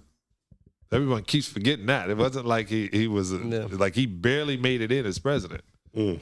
And when you want to do things that the people you said you wanted to take care of, they're just going to do. This is another thing, too. This is how powerful this country is. We all know he was assassinated. We all know it was an inside job. Absolutely. Everybody. We act like we do nothing about it. So I can talk about that. Let me get the fucking story real quick. Yeah, we done nothing about it. I think whatever policies and what they wanted to see, you see what they always do too. Anytime they want to bring anybody down, they bring sex into it. Right now, they're showing his supposed boyfriend. You know, they're starting to talk JFK. They're going to always bring sex into it. JFK's boyfriend? Yeah, they're going to always say right now? That.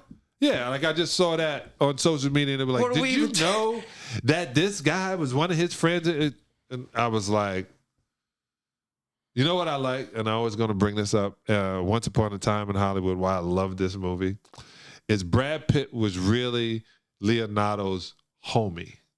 He wasn't trying to be Leonardo. He just took care of his guy and lived a simple life. If you see that now, they go, yo, you know they fucking. Like you can't have a male friend. You can't have a guy friend that's your road dog, your do or die. Oh, you know that it's entirely different now. Can't do it. So what I was gonna say is that what you're saying is like we all know, no one gives a fuck. There's a story now in the Vietnamese court. This lady, like a big bank real estate tycoon, she like invested in this bank, basically bought the bank, hired all her employees that were like loyal to her, fucking ran this huge ass real estate scam in Vietnam for like years, billions and billions, right? They just sentenced her to death. Oh, yeah. To death. Because they're trying to stop corruption in Vietnam. Like corporate corruption. She's gonna die. For stealing a bunch of money from a bank and buying real estate. Same shit happens here every day. Every day. Yep. I tell you this is the best thing about this show, you guys, is if you got people hating you, it means you're doing it right. There you go. Yeah, you're doing it right. Thanks, guys. And you last, too. Right? Most people only do 10 podcasts.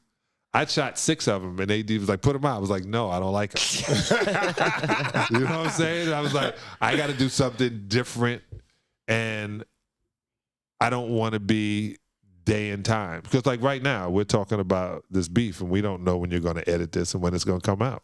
Yeah, and we don't know if there's going to be, like, 4 more tracks coming out. Right. Well, there might be because they have nothing to rap. You know, we should just listen to battle rap. Battle rap is the best form of rap. Anyway, if they were to battle, we'd be in a different conversation, right? We know this is battle rap. Yeah. So, like, Solo will get up there and make fun and do it. But these guys are supposed to be the main streamlined rappers that are doing battle rap shit. Right. That's what the difference is. Now, I do appreciate Kendrick's penmanship and all that, but I also feel like I really got to know Drake's life to understand his beef sometimes, or like I got to get the 20-page fucking breakdown from the internet on why that was good, like a good rap. You talking about Kendrick's rap? Yeah, because like I don't know all the references or like all Drake's homies or like all the nuances. It's so funny. It's so funny you said. And I'm like, and it's like I always say, it's like I fucked your bitch, you fat motherfucker. Like I knew that. You know what I mean? That was out there. I knew what he was talking about. I didn't have to look it up. Now I got a 20-page. I got to get a dissertation. So Chris Brown is your rapper. Oh, Chris Brown put out the best diss track from anybody. Chris Brown has put out the best. And when Kendrick went out and says like, LeBron, keep the family away. Curry, keep the family away. Wow. Anybody, to me, that's when I'm like, oh my God. Like, that's too much. Yeah. Well, I said this to my artist, Veda, who said exactly what you said. Veda.Veli, check her out. I said, the difference with me and understanding this is I believe that once I knock you down, I now have to step on your throat. I don't believe, get back up, fight like a man. No, I believe once I get you down, I have to kill you. There's no, hey, good, good fight, good argument. Let's see you tomorrow. I'm gonna have some shit for you. No, I need to kill you. That's the shit I don't like either. Like, you better stop, or I'm gonna really release what I'm gonna have to say. Yeah, like they did that for like 4 records. Yeah, just say it. When I was studying martial arts, my martial art instructor said, "Don't fight. You have no leverage. Somebody kick you with one of them long ass legs, you're done. If you get to their throat, kill them immediately." I say, what? We've been practicing for 3 hours for 6 months. Don't do none of that shit I taught you. You got a gun? It's not looking good for you, Jeff. Yeah. You might want. He said you have no leverage. He was like 5'4". He was like, "You're a great guy. Thanks for coming to the classes. Don't fight, bro. Don't do it." John, not to switch subjects, but as far as the NBA, oh yeah, how do you feel about the Joker now? So, what's his name said he's the best he's ever seen, the coach. God. George Karl? Yeah, George Karl. George Karl made that statement. He's the best player he's seen everybody play ever. He's been around to play everybody. the game. He said Joker might and we know you played. He said Joker might be the best. You're a champion. In 3 different decades. Yeah. We might add. You want to know what's funny about George Karl? If he played for George Karl would have stifled his career. Like George doesn't like stars, right? He wouldn't.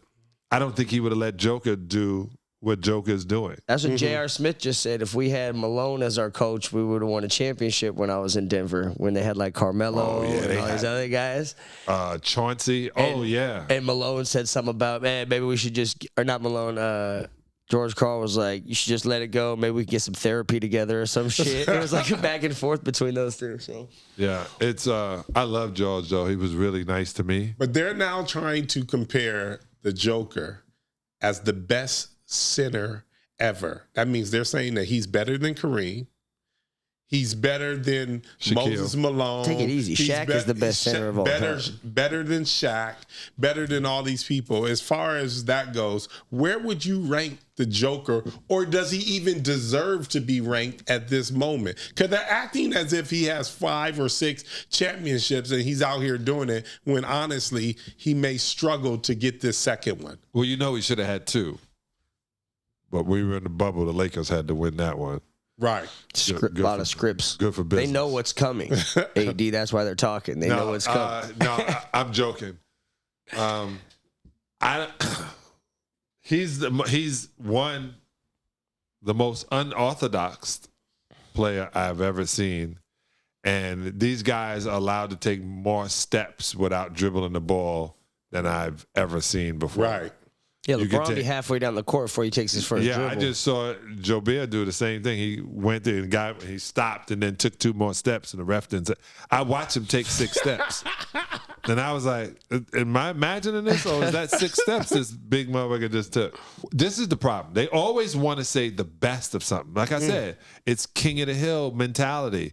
Whoever's on top of the hill that we can do a story about. But Bill Russell played in Jim Crow, won 11 championships, coached, and was still being called nigga by the people he was winning with. So he won 11 championships and had to get a summer job. Crazy. That's a hard thing to do, and he was left-handed. But Joker is amazing. And what I mean by that is he knows how most 7-footers or big guys don't know how to move their body. He knows how to move his body. And everybody has to be alert, even the defender, because he'll hit you in the head with the ball if you're not. And he's a different thinker. The way he can shoot it from 3, Bill Lambert can do that, but not as fluent as Joker. Mm-hmm. So, and he can back you down. He's a very smart player. But the one thing that he doesn't do as a center is that he doesn't protect the basket. Yeah, well, he doesn't deter you. When you see him, you just go right at him. This is what I learned in this new NBA. Is when I said it on this show before. I don't think we could play with them. Like older players could not play now. And I was sitting there watching a guy go to the basket. Ant-Man. Right. When I came in the league, if he were to go and then pull the ball back. He on his back. The big men would have fouled him to put him on his back and then act like they were helping him up. Because if you came in the lane, you knew you had to get hit. Now, guys move out of your way. Yeah. You know what I'm saying? Because they were like, it's only 2 points. Oh, he's already up there. I'm not going to jump because I'm going to get a foul. There's no challenge. Right. There's no challenge. At the rim no more. Right. Dude's watching them, and I'm like, God. Yeah, they watch him. They take it out. The difference with me, you got dunked on in my park. You had to get outside the park in 5 minutes. Go sit out there and watch us. Now you get dunked on. It's 2 points. It's like no problem. Even though Alonzo Mourning used to get dunked on and then take the ball out like nothing happened. I was like, hey, you just realized. He used to block a motherfucking lot. He did get a lot of blocks, but he got a lot of nuts across the forehead. Definitely. Do you think that Denver's going to get past Minnesota? I hope not.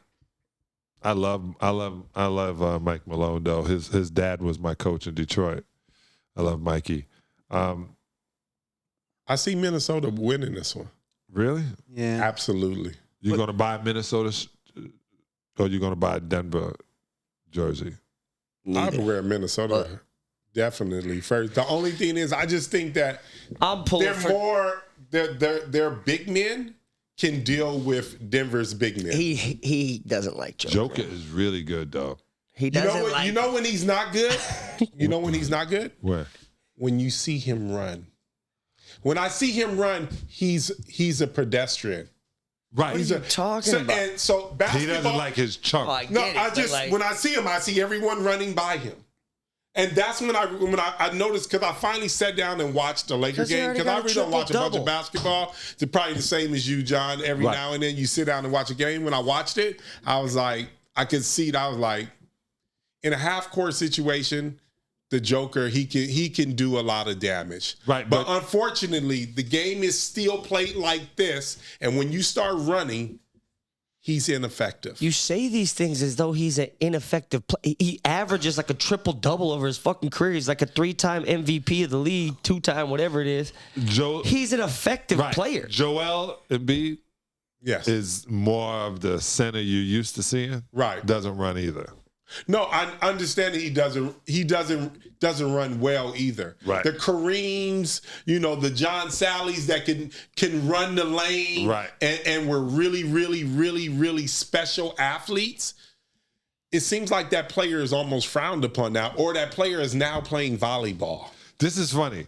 They don't want what Joker and Joel are doing. They don't want that. They just want a speed race and let's excitement. Go. That's it. You remember we went from Ja Morant went from being the next thing to the thing they don't want anything else to deal with. Like now they got Ant-Man. Like Ja missed his shot. And what do you think about the comparisons they have with Ant-Man and MJ, Kobe? Is it too soon? Do you see similarities? Yeah. Did you see anything that would refer to him being his actual father? Because they're putting side by sides. Everything of he's MJ's doing. face in his I know face. I'm saying MJ. They did it with Jimmy Butler too. Josh, but this is the deal. They only doing that to prove to us, you niggas look alike. Oh, damn. They was like, y'all don't like it? See, y'all do look alike. There it is right there. He looked like D-Wade. He looked like Jimmy Butler. We look alike. Same tribe. Same tribe. Jimmy, Mike, and Ant-Man might be same tribe. Yeah, this is so. I had a great joke, but then, people like, Mike, somebody said, Mike said he was having sex 3 times. That's a lie. 100% lie. One, MJ really didn't, he don't rap. Right. So, and he's always guarded. So I used to say, man, I would hate to be as famous as you because you cannot go anywhere. And I can go places and they go, your name is, and if I'm going to get in trouble, Kareem Abdul-Jabbar, right? If you don't know, it's like, damn, I know your face. I love that. That's I can get out. I used to tell JB Smooth, they go, man, they keep saying I'm JB Smooth. I go, I'm going to do some shit. And be like, yeah, tell them JB Smooth said. Leon said, kiss my ass. Yeah, you want old basketball back. And it's not going to happen. They even changed baseball.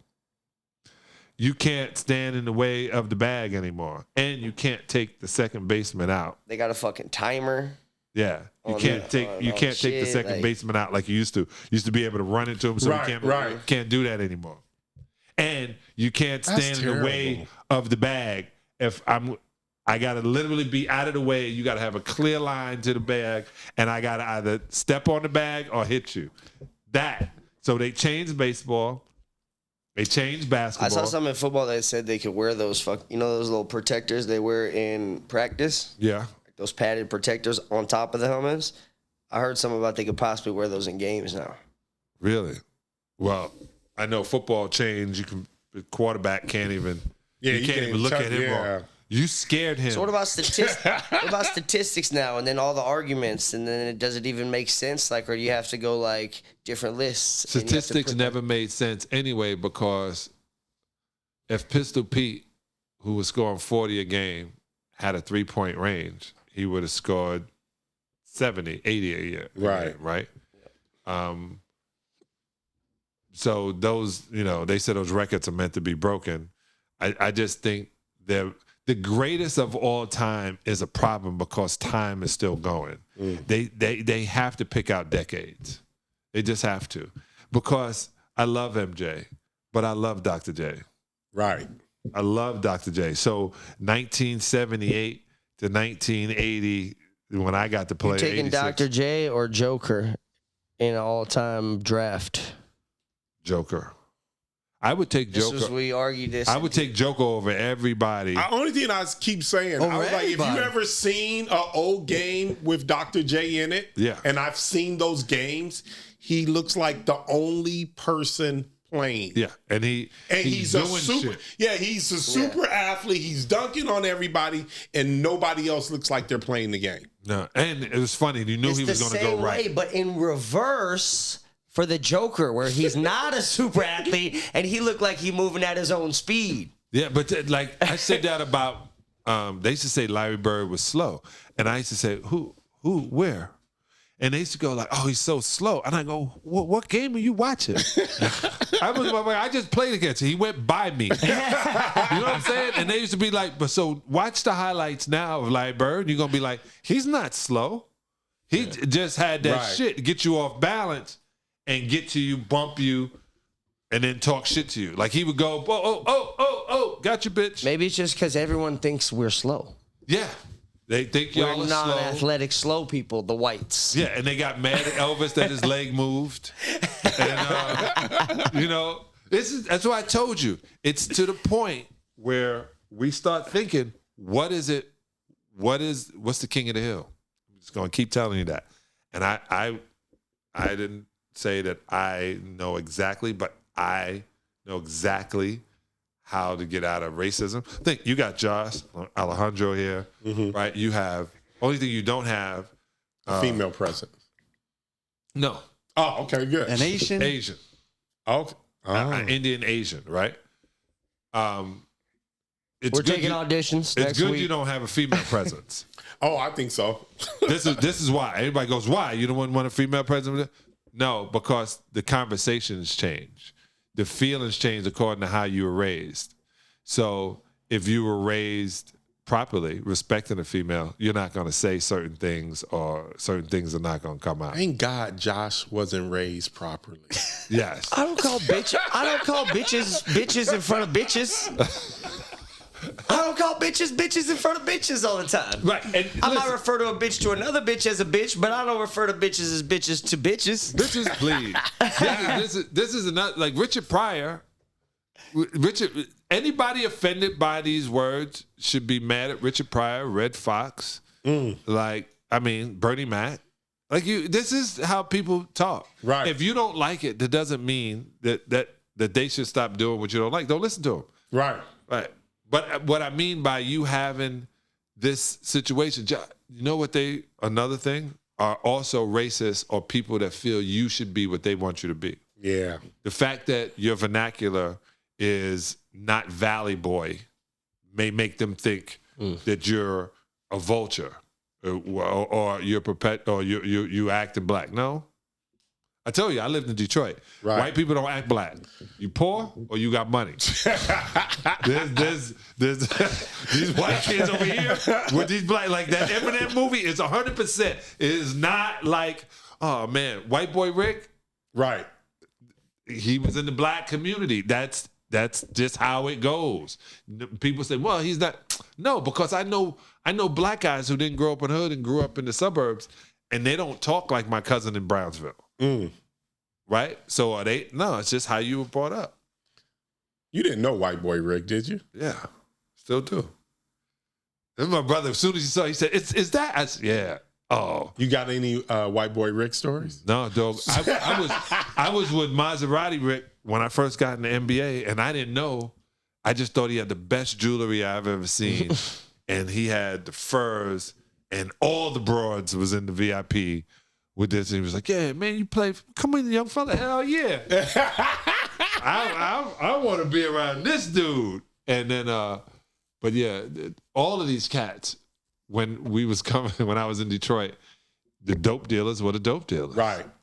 And then athletes are going to be out. Like Barry Sanders didn't go out. Rodney Peete went out a couple of times, but when I was a Piston, those worlds mixing and mentioned earlier, and some of these young cats might not even know that name, but you said Len Bias was your boy. Yeah, I was sitting next to him at the draft. Damn. I've been with him since I was 15. We started going to 5-star basketball camp, and then we were all me, him, and Johnny Dawkins. Sorry y'all, Len, Johnny Dawkins, and myself. See, Alejandro, I speak the language. We were going to go to Maryland. And then Lefty Driesell came in my high school, took me out of class, and I was like, oh, I gotta go to Maryland. This is the shit. And I said, am I gonna start? He goes, well, I think I'm gonna start Ben Coleman. You can back up Ben, but Ben is only a year, 2 years ahead of you. And then Johnny Dawkins is like, I'm going to Duke. I was like, I'm going to Georgia Tech. Even though we all decided to stay in ACC. And then the day after the draft, Lenny and I had been going to Boston. This is how also backward it is. Red Auerbach would have us come to Summer League camp to work in a camp. I don't even know what the camp looked like. You understand? I got my $375. I didn't see one kid. I don't remember. But somebody else was the counselor, but we were paid as counselors, and we played in the early evening. And he would have pros from Europe come. Kevin McHale was there, like Burr was there, Parrish. Like, that's dope. We would hoop. So since I was a sophomore in the summer, I was a week in Boston. And so I'm thinking, Red Auerbach said I'm the number one pick. I'm the best this, I'm best that. I'm believing it. The Boston Celtics was led by some Maryland, and he knew. He was like, seeing the lead. So I was like,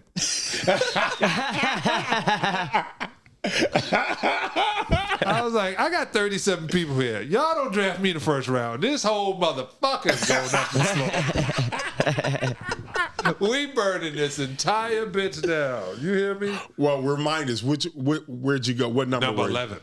Okay, still Lotto. No, so Lotto is Lotto 1 through 10 or 1 through 11? 1 through 10. Okay, so right? I wasn't sure. So once you got drafted, was it afterwards? Were you upset that you were 11, or you were happy that you got drafted? I was happy I got drafted. But when the whole year they're talking about you as number one in the top 5 players, and all these other people going ahead of you, I felt like Lamar Jackson. I could not, and this is a true statement. Everybody that passed me, all those I never forgot. I've never had a bad game in any of the first 10 of their gym. I have some other, but when I go to New York, next level. And they took Kenny Skywalker, and I was like, okay. And then they took Chris Washburn. I was like, okay. And Roy Tarpley, I thought Roy was great, and I thought all of these guys were really, really great. But I had just got the MVP in Hawaii in the top 50 players. I have given most of them numbers, and I was like, how is it I'm not like, am I that shitty? And I'm sitting there, and they came to San Antonio, who didn't draft me the year before. They had the number 10 pick. I'm thinking, okay. I didn't go visit them. They didn't talk to me. They take Johnny Dawkins. And then it's me, Pearl, Walter Berry. We sitting there, all these Brooklyn, all these New York All-Stars, and I'm like, I'm not gonna get you. I'm seriously gonna have to get them to tear some shit up. and I'm like, oh shit, who else is there? And I looked, and my guy, God rest his soul, named Harry Hutt, he went. And I went. He went. And when you get drafted, they call your name. You don't feel your legs. Now, were you there, like, because now they get calls and shit? No, I you was were at just the Felt sitting Forum. and just like wait. You know, like they used to, they put you there. know? And they didn't sit it like they do now. You sit with your family and all that. No. We sat in a row, like waiting to two rows. Two rows in a gym in the regular seats. Yeah, that's tough. And, you know. Everyone start going, you're like, it's not a lot of people here anymore. I wore the right suit. It was this blue shark skin suit. And I had the blue hat on that said Pistons. And I was like, that's all I was like, oh my God, I got drafted. I didn't know what the fuck that meant. What was the first thing you bought? Oh, I had been buying shit before, you know. I did say I was in the top player, so I had they hadn't been giving money, but you know, money's been happening. Boy, Coach Crimmins was like keeping everybody away from me too, because he knew if you was giving me money, I was taking it. He was keeping all kind of people away. Hey, who's that guy? Well, he's a booster. Don't bring him there, Sal. Sal gonna be like, you got 10,000. What is it?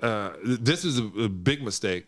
I didn't get a signing bonus. You should always get a signing bonus, and you should get all your sneaker money that summer. What shoe company did you sign with? I was with Avia. I don't even remember Avia. Yeah, Avia. I'll show you the poster. It was me, Robert Parrish. You see, I started off with me. Kevin,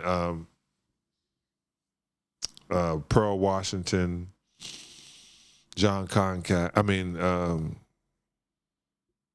Fat Lever, Derek Harper, Johnny Dawkins. As a kid, Fat Lever, I always was very amused by when I got his card. I was like, that's a crazy name. Yeah, Fat Lever. It was a small dude too, man. He was dope. I've been thinking a lot about that because my cousin sent me a whole bunch of cards and a whole bunch of comic books. And like your old ones or just just in general. Yeah. And I got some real shit. But I'm afraid to open it and have Michael Jordan. We talked about this. Your klepto days back in the locker rooms of the NBA. You got some shit. Yeah, I got some shit, man. Some people are asking, the game that Michael Jordan wore 12, were you responsible for that? No. Okay. 12. There was one game that the Bulls lost his jersey. He wore the blank, no name on the back, number 12. And there's literally, so this dude from Orlando, there's a card out there, a fucking card, and he's playing defense on this dude, and it's this dude's card. But the dude I don't remember his name, right? Regular dude on a team. But the card's worth a ton of fucking money because it's got MJ playing defense in that jersey. Really? It's like a super rare card. Yeah, and I know the fucking card because I had 1,000. I had like a bunch of that type of card. I got to go check my shit. Because I only took one of the jerseys. There was a rack of MJ jerseys, and I asked that question. I said, "Why is it like 3 and 4 of his jersey during the game?" They were like, "Well, you know, if they grab him, rip it, they got to switch the jersey." And I was like, "Do we have extra?" No, motherfucker. We barely got your jersey. Don't lean on those shit. Your name may come off on the back. He's the face of the league. Yeah, we got to put him in a fresh suit. A whole bunch. I was like, so these are just extra jerseys when some shit happens? They were like, yeah. I said, I'm taking one. And I took it, had him autograph it. That's exactly how it is. I said, why does he have, and I guess that's why. I was, why does he have so many jerseys? And because everything with MJ was separate too. He was with us, but his shit was separate. He had 4 security guards. Yeah. They flew on a private jet that landed before us. And then we would get off and they would be at our jet. I thought that's dope. That was Michael didn't travel with the team? He traveled with us. He didn't have to. Because there was a jet. Took his security. Now, John, they say the gambling on that plane, people were losing a lot of money. Were you involved? He was losing a lot of money. Oh, Jordan was? Yeah. Jack Haley was killing me. No pun intended. Jack, I love you. God rest your soul. Jack Haley be like, got your boy today. You know? Yeah, there was that gambling, but it was gambling was a major. Were they shooting dice or were they playing cards? They playing cards. Oh, okay. They playing, and Jack was, and you play with your per diem. So per diem is $900. So that's how you started. That $900. The furthest we were going to fly was 3 hours. That $900 would be gone if you had extra to put in. But you're playing with your per diem. So, John, what's the best part of the NBA that you enjoyed the most, other than the money and all that kind of stuff? And what was the worst part? The best part is I'm one of under 6,000 people to play in the NBA in the history of the NBA. So it is an exclusive group. And to have been in it for 15 years is amazing situation to be considered in that small group of humans. The worst thing is people forget that you're human and they want you to be a robot. And when you get a new contract, that contract makes you not human. Because, as soon as you do some human shit, they go, man, they paying him $37,000. That $30,000 had nothing to do with the fact that I got gas and I have a little bit of the flu, and I don't know, this bitch stole my wristwatch last night, and what am I going to tell my wife? There's other problems that you got to go through.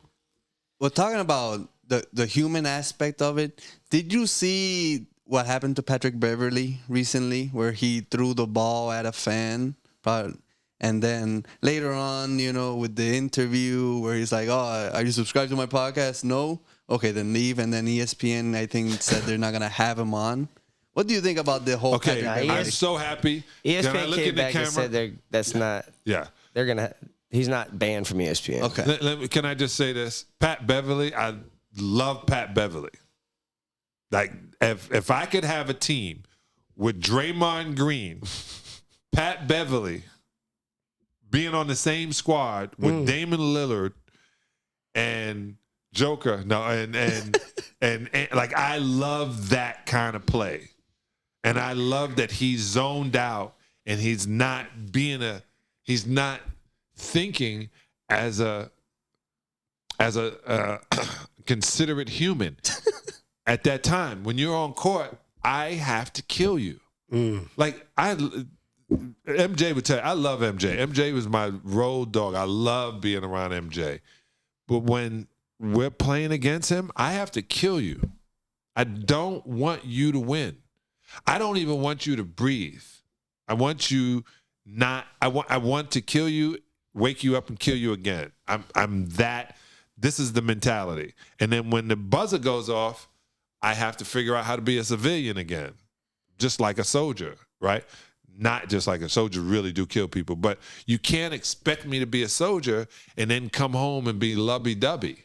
So he shouldn't be suspended for what he did. No. And this is another thing. He threw the ball at him, right? The guys want to touch the ball anyway. He didn't hurt him, right? And he's pissed off, right? Dude probably got a bunch of new Instagram subscribers. Right. He'll be fine. He's pissed off. Like, he should be mad at this point. And you should stop talking to him like he's supposed to be level-headed and call that professional. Professional killer. That's what he is, a professional killer. So, yeah, he made a mistake, $25,000 fine. Keep it moving.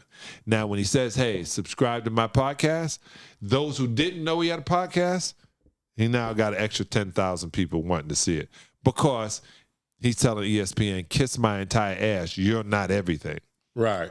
I have a point of view and I have a platform to do it too. Do you think that attitude is no longer the attitude of the NBA? It seems like nowadays, compared to when you guys play, it's more buddy-buddy. Now, not just the NBA, but is that why LeBron doesn't have more championships? Does LeBron not have that? No, LeBron doesn't have more championships because LeBron never played in a system that breeds championships. The triangle offense had Phil and Michael win 6 championships. They would have won 8 championships if Michael didn't go away. Ain't that the truth? Then to prove that point, they come to LA and he wins 5 championships with the same offense with a great player. But it's a system. They couldn't beat the triangle system.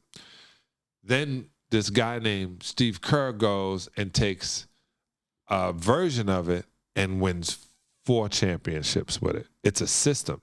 LeBron never had this triangle system.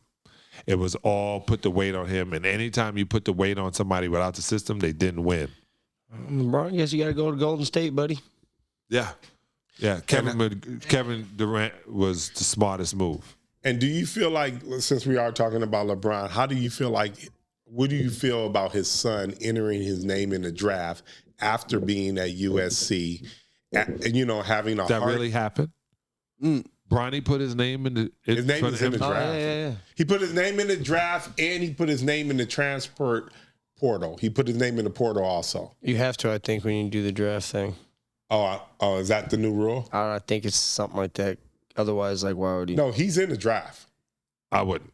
He shouldn't have done that. Well, I mean, he's averaged a cool, 2.3 points a game. Nah, I think he's at 5. It's like 5.4. He's averaged USC, 5.4. so it's It looking. wasn't really all his fault either. His coach did get fired. I just don't understand, why we're pushing. Didn't he have a heart attack? Yeah. The kid got heart issues, Well, everyone has heart issues if you eat vegetable oils. So everyone has, especially in America, we have such a high. Let's get into that. We got a lot to talk about your organic vegan life that you're into. I'm trying to do, let me tell you, I'm doing this Pilates with my wife all the time, and she's, this is the only way she can get me back for half the shit I did. So. Pilates is tough. It's the hardest shit ever. It's hard as hell. And then I said, I'm gonna only eat raw until my birthday, May 16th. Shit, that shit lasted like a week. It's I'm hard. 30 days in. It's hard. 30 days into your raw? Absolutely. I'm going to go all the way till June 21st. Yeah, I got my weight down, and I got my weight down to 247 pounds, like 3 pounds lighter than I was when I was and then I got more body mass now. But anyway, it's hard to do. I'm doing sprouts. If you met my man Dave, anyway, it's called the Sprout Group, the Sprout Club. And I got all these sprouts, and it's all mechanical. I put them in there, and I'm eating sprouts starting on Thursday. I think my sprouts will be ready. Okay. I wasn't going to do that. I was just going to do sprouts, water with salt, and that's it. And some lemon in the water. And I was going to but man, life be lifing. I know what I need, and I'm figuring out how to do this, how to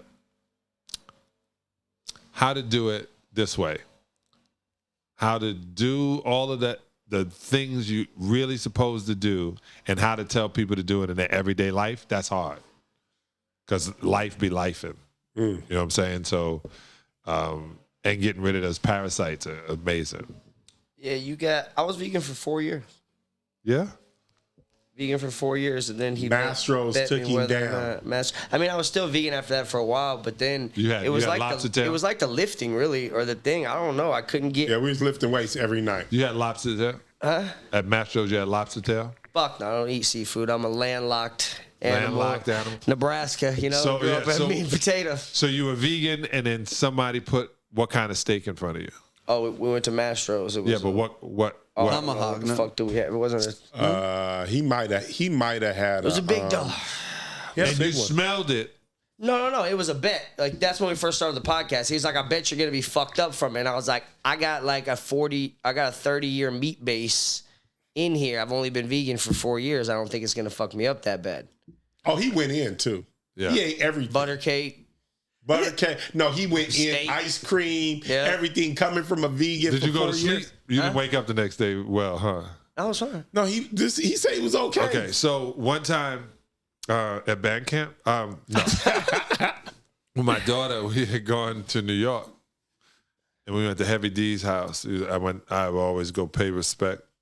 Most of the time I'm in New York to his mom, and I went there. It was brother told his mom was coming to bring him out there. She goes, I got to cook for y'all. And I didn't know what to say. And I said, tell her I tell her. Tell her I'm Rasta now. So I can only eat vegetables. She sucked her teeth. Here goes some Jake salmon, and here goes some jerk chicken. And I had Tyler with me, and when she was visiting Colombia, which would have been funny. And I looked at her, and she goes, "What are we gonna do?" I said, "Just eat it. You know, I'll get it out of your system." She goes, "Really?" I go, "Yeah. Do not offend. Like we can't offend it. We got to figure it out. Get more vegetables in the small pieces." Talking, and I turned to say something to Tyler. She was up there, plop, plop. She was like, "One time in my life, brother." Boy, we slept till like 1 o'clock the next day. I had a big ass pimple on my back. I was like, "What is that?" I said, "I can never do it again." But now I just tell people, "Hey, I don't eat that." But we had just started becoming vegans. I was a lying vegetarian. Just got to that point, and I was like, "Yeah, okay, we're gonna have to do this." But yeah, it's honestly easier to be vegan in LA, like because when I was vegan, I went back to Nebraska for like a week. Fuck, I just ate like pasta. Yeah, that's which is worse. I didn't have any options because it's just meat and cheese diet over there. You know what I mean? My dad had a fucking widowmaker heart attack and 3 strokes in the same year. I mean, still living. Not the same dude, but like crazy. Yeah. And the doctors, when I was over there going through that shit, like the doctors were like, "Yeah, it's just the Nebraska lifestyle." It is. And I'm like, what the fuck? That's your answers? Yeah. The answer is this is going to happen if you live in Nebraska. That's what they said. They know that animal fat has no place in the human body, period. And you're not getting any protein out of it because you cooked it. Right? You're going to get B12 and you're going to get taste. But then it'd be like the Hunger Games. If you just want the taste, you would chew it and then just spit it back out. Right? The swallowing doesn't give you the satisfaction. It's only when it's in your mouth. That's what she said. Pause. That's what she said. No Diddy. That's no Diddy. There's a lot of things you got to say now. So many. Pause. No Diddy. That's fuck. Well, talking about women, how do you feel about Caitlin Clark? Because I love Caitlin Clark. Is gonna die on the hill that Caitlin Clark is not gonna do anything in the WNBA. She's already done it. Caitlin Clark reminds me of Steve Alfred. That's what she reminds me of. You can't transfer white boy to the NBA and white girl to the WNBA. He's racist. He's racist. AD is racist. He is. I'm telling you. To be honest, that's what I said. White supremacy doesn't have to be for white people. Don't make it like. Let's take Reeves for example. He had a great year, but now it's over for him. I don't know why he can really play. He was that nice in high school and college. I'm a Reeves fan. I don't have a problem with him. I just think Caitlin Clark reminds me of Steve Alford. And I know you know who Steve Alford is. He's one of the greatest shooters at Indiana University. And he went to the NBA, and it was like, everyone's too fast here. And I can't he didn't have a good vet. See, this is what happens when he came into the NBA. He came in with a team that already had a vet there. That vet was never going to teach him to make him better, to take his position. So he was going to – it's like what's the kid? Hendricks just got drafted into Atlanta, right? Kirk Cousins and what's the – he's from Washington? Yeah. Oh, yeah. Penix. Yeah. You guys are going to Penix, right? You guys are going to put him in. You're going to sit him down because they know something we don't know. They know that Kirk Cousins, it's probably going to give them a year, 2 years. He's recovering from an Achilles. And he might say, "Damn, I got the money. I'll help train this kid." Right. You know, you never know. There's already stories out about his camp being like, "What the fuck, Atlanta?" Yes. So you think Caitlin Clark is going to do well? Caitlin Clark already played the game and she did the business. 21 points. I've seen it. She has changed the way we look at women's basketball. Because now they're showing how cute these girls are. Now because that's part of the thing. Is, hey, look how fine the Sparks are. They are. They're starting to push. They're starting to push again. Hey, they're sexual. They're pretty. They dress nice. They're just tall. That is starting to be this whole move. And if I were to watch anything right now, I would watch female basketball. He said Angel right Reese's now. first game had 4 million views, and it forced some sort of people to now stream it. So now every LSU game is going to be streamed because the first fucking game she played had like 4 million viewers. Yeah, I'm telling you, they are.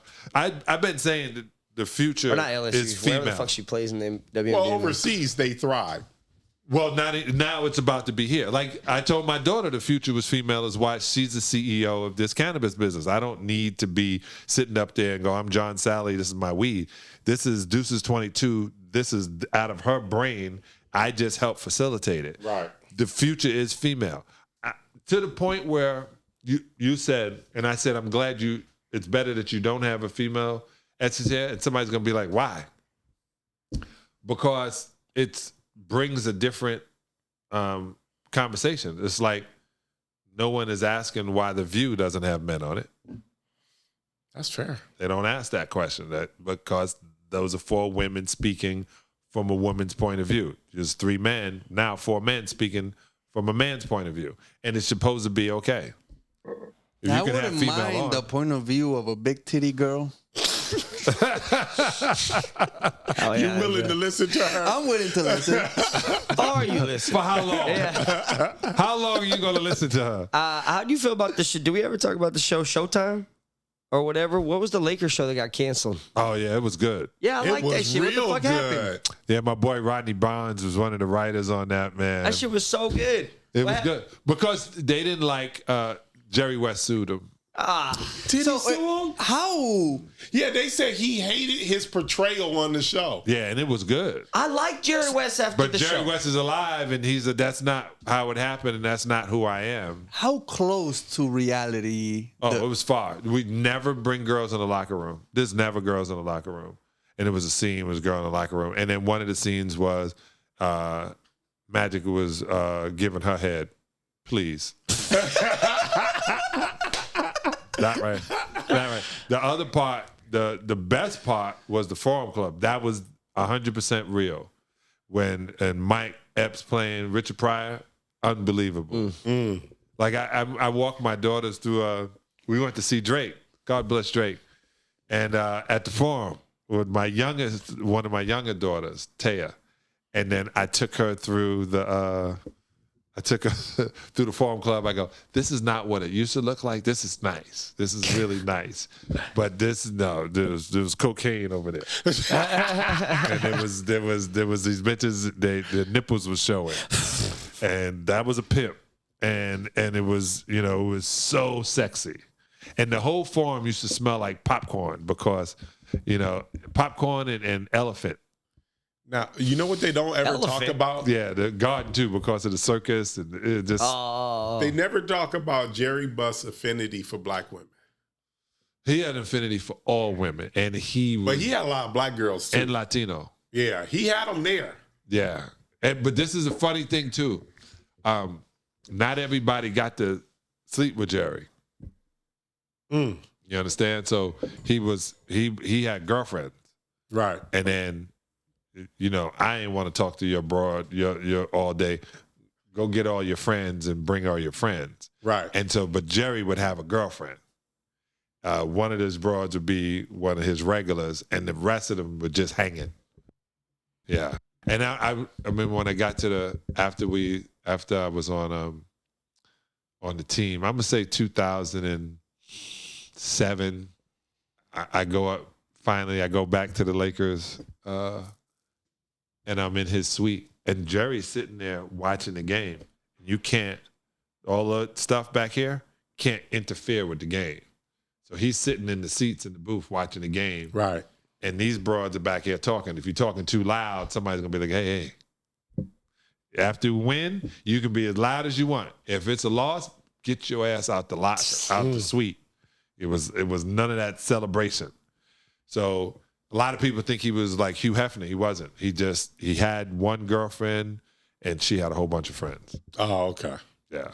Okay. Did you have any interaction with the former Clipper owner? Yeah, I like Dollar Sterling. Yeah. Oh, you liked it? Yeah, Sterling was I was in different situations too, right? So he they go, well, he doesn't know the sport. He didn't need to know the sport. He liked to watch it. He didn't need to be an expert about it. And even in that documentary, we got to be honest. If you an older dude and you got this young chick that is your assistant, you know what's happening, right? Everyone knows what's happening, right? And then, I got to go out of town for business, and you start bringing rappers sitting in the chairs in the front row. You're like, who? What's up with these? I'm watching the game from the jet, and who's this Negro? Right. I would say it. Right. It would. I wouldn't have to be Jewish to say, hey, who's this black young guy around my vagina? Right. Everybody can be mad about that. But we always knew he wasn't the greatest owner as far as, in race relations. I mean, there was people saying that the whole, which we, you can say is racist, but like I said, if things were a certain way for so long and then all of a sudden they change, does that make you wrong? I don't know. I like, Mr. Sterling was nice to me. He can have his ways, but he was born in the 30s. Right. Born in the 30s, you're going to expect certain things. And what about did you have any interaction with the guy who owned, what is the Arizona team? No. Phoenix? I heard about that. Because he was supposed to be like a real piece of work. Well, he is in Phoenix. Yeah, that's what I mean. Exactly. So that is... They're forcing him to sell the team, right? Or they already forced him to sell the team. Yeah. Well, anytime, remember, they're going to bring up sex and racism when they want you gone. And if you racist about a small person and you start calling them like a black nigga midget, you know what I'm saying? Damn. You want to offend everybody. Yeah, you just did. So, hey, people have their way. And when they don't want something or they're used to having something the way they want to have it, they should be allowed. Everyone should be allowed to have what they want, as long as you don't affect or hurt anybody else. So when you were on the team, did any of the owners or assistant coaches or anybody like that in that kind of position ever call you a nigga? No. Never. No. How would you rank Jenny Buss's tenure as an owner? I think Jenny is one, it's a really, really hard job.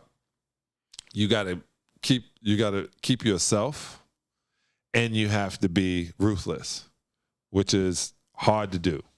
You can be one or the other. And she's proven me wrong in that statement because she is strong on business, and she's fair. I think she did an unbelievable job as owner. It kept the franchise to the point where the jersey is still in the top 1 or 2 jerseys ever sold. Their ticket sales are up. The reason we got TV deals is because of the Lakers, right? Dr. Buss originated that by owning Fox Sports, Fox, what was called TV One at one time, something like that. He owned it. And he was like, hey, if you want to, cable is here. If you want to watch the Lakers and you don't want to pay money to come to the Forum, you got to pay this much for your cable. So it's Fox Sportsnet. Sportsnet was his, and then it became Fox Sportsnet. So how do you think how they handled the Darwin Ham thing? Great question. Well, in this environment, that's how it goes. You cut the head of the chicken. Because didn't they fire the coach who won the championship? Frank Vogel, yeah. But So LeBron now has 4 rings and 6 coaches fired. Well, did LeBron have to okay that firing, or do you think just based upon your experience in the league, not like you know exactly what happened, or you may know, did they talk to LeBron first? So when I was on the Pistons, I realized Isaiah Thomas had a lot of influence. None of the yes, no, but influence. So hey, we're going to look at about getting this guy in here and we're going to replace him with this dude. Do you think you can control the situation? Do you think you'll be able to work that? Because you're the one with the ball 90% of the time. So in the Isaiah situation, they got rid of the guy who played the post. I can't remember his name right now. Adrian Dantley. No, the other one. The other one from Dallas. Mark Aguirre. Did he okay We traded Did he okay that trade? We traded Adrian Dantley for Mark Aguirre. Right. And AD was questioned about the way they wanted to change the lineup, and he wasn't willing to be a part of the change of the lineup. And they said, we're going to have to replace you then. And the replacement was Mark Aguirre, who was Isaiah's friend growing up, buddy, groomsman. Right. And so they trade. It was a good trade for the team, which I had to start learning because as soon as we got Mark Aguirre, I went on injured reserve for 10 days because I had a stress fracture. And so Mark can get more minutes. And then Dennis had to start. So they had to start Dennis. That was the whole deal. It didn't make a difference if it was AD or Mark. They said, we're going to have to start starting. Dennis is going to have to come into the starting five and take, even though Adrian Dantley was our leading scorer, we needed what Dennis as a team brought to us as opposed to that scoring. And Mark Aguirre was like, I'll come off the bench. Speaking of Dennis, read a story during an All-Star break one time. He ran off and castrated 300 calves. Yeah. And he was just wrestling down calves and shit in his off time at the All-Star break. What the I'm in Atlanta trying to get two girls to come to the room at the same time during my 3 days of debauchery. And his was jumping off. He grabs the calves. He wrestles them down. Right on a horse. Said, yeah. Right? Jumped off the horse. Jumps off, grabs the calves, wrestles them down, holds them. They castrate them. They throw the alcohol on him. He's holding them. And then when they feel it's done bleeding out, he lets them up. Then go gets the next one. Then the next one. Wow. And I was like, because that's 300. That's how they castrate. 300 in an All-Star weekend. All-Star weekend, 1987. Rodman castrated 300 calves. Then they don't go in the house. They stay out. You know, they get a fire, get a couple of beers. And they stay in campers. Motherfucker, I'm 4 seasons. I'm 4 seasons. And they were like, you did what? I was like, man, I tried to get these two girls to do. That's what he did. And that's why I said, like, his strength, you can't say the word retarded anymore. But you remember retarded strength when they would say that? Right, yeah. Beyond retarded strength. So they said not LeBron, but Dennis Rodman said he could easily guard LeBron. Is that true? 100%. There's no one he can't guard. And the person that he had a problem guarding was named Larry Bird. Gave him the business. And Sean Kemp. He couldn't guard Sean? He could, but Sean was as tricky and as freakish strong as he was. And so in that finals in 1996, Sean was giving him the business. But we call him big man. There's no one can score on big man. If Dennis wanted to shut you down, you shut down. 1, he doesn't let you catch the ball. And 2, he's constantly frustrating you. He's constantly doing something to make you throw the ball at a fan. So Dennis Rodman, in your mind, is probably one of the better defenders to ever play the game. Period. I don't think there's anybody better. Wow. Number 1. Gary Payton. But MJ, you couldn't get around MJ. You know, these long ass arms, and he's allowed to hit you. You know what I'm saying? He's like, he gets 1 extra step like everyone else. Gets 4. But he was a tough defender too. I read on the internet that you're a 33-degree Mason. Is that true? Who told you that? The internet told me that. Yes.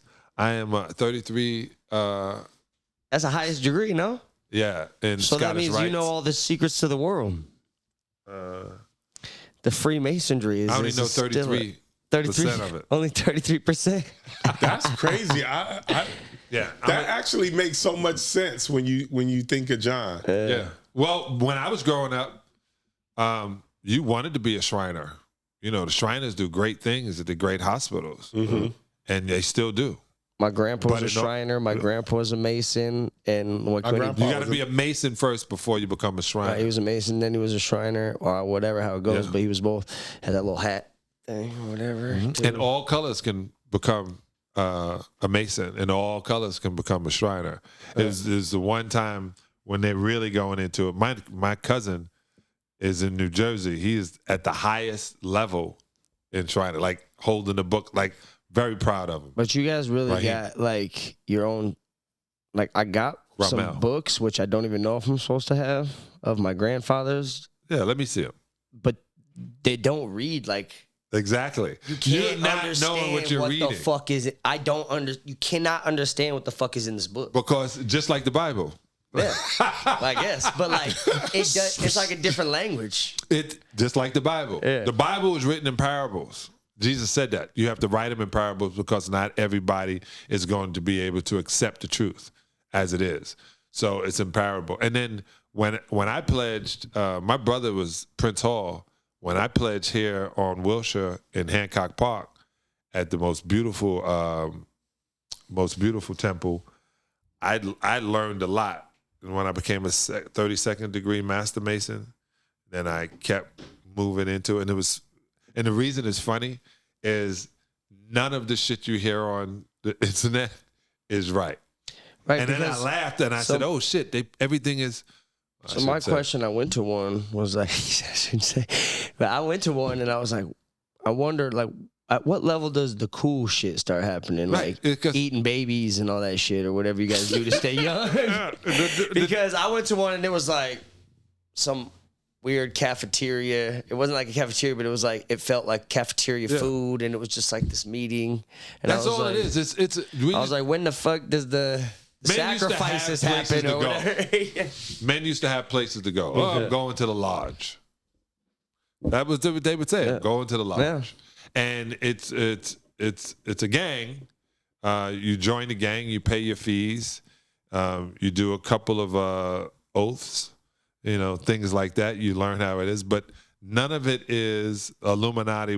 It's just a whole bunch of guys at this point, and then the Eastern Stars will come in, and that's when that part of the lodge would come. Now you have a different party. It was a Diddy party. No, you have. But now you're in with people who have. I pledged Omega Psi Phi Incorporated in too. Yeah. So what frat you going to be a part of? Which is crazy to be a part of something Greek and you being African.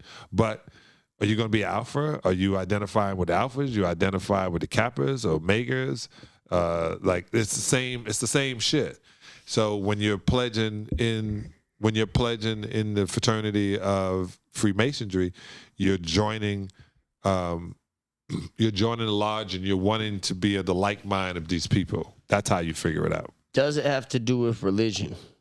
Because when I was in there, I saw it looked very religious.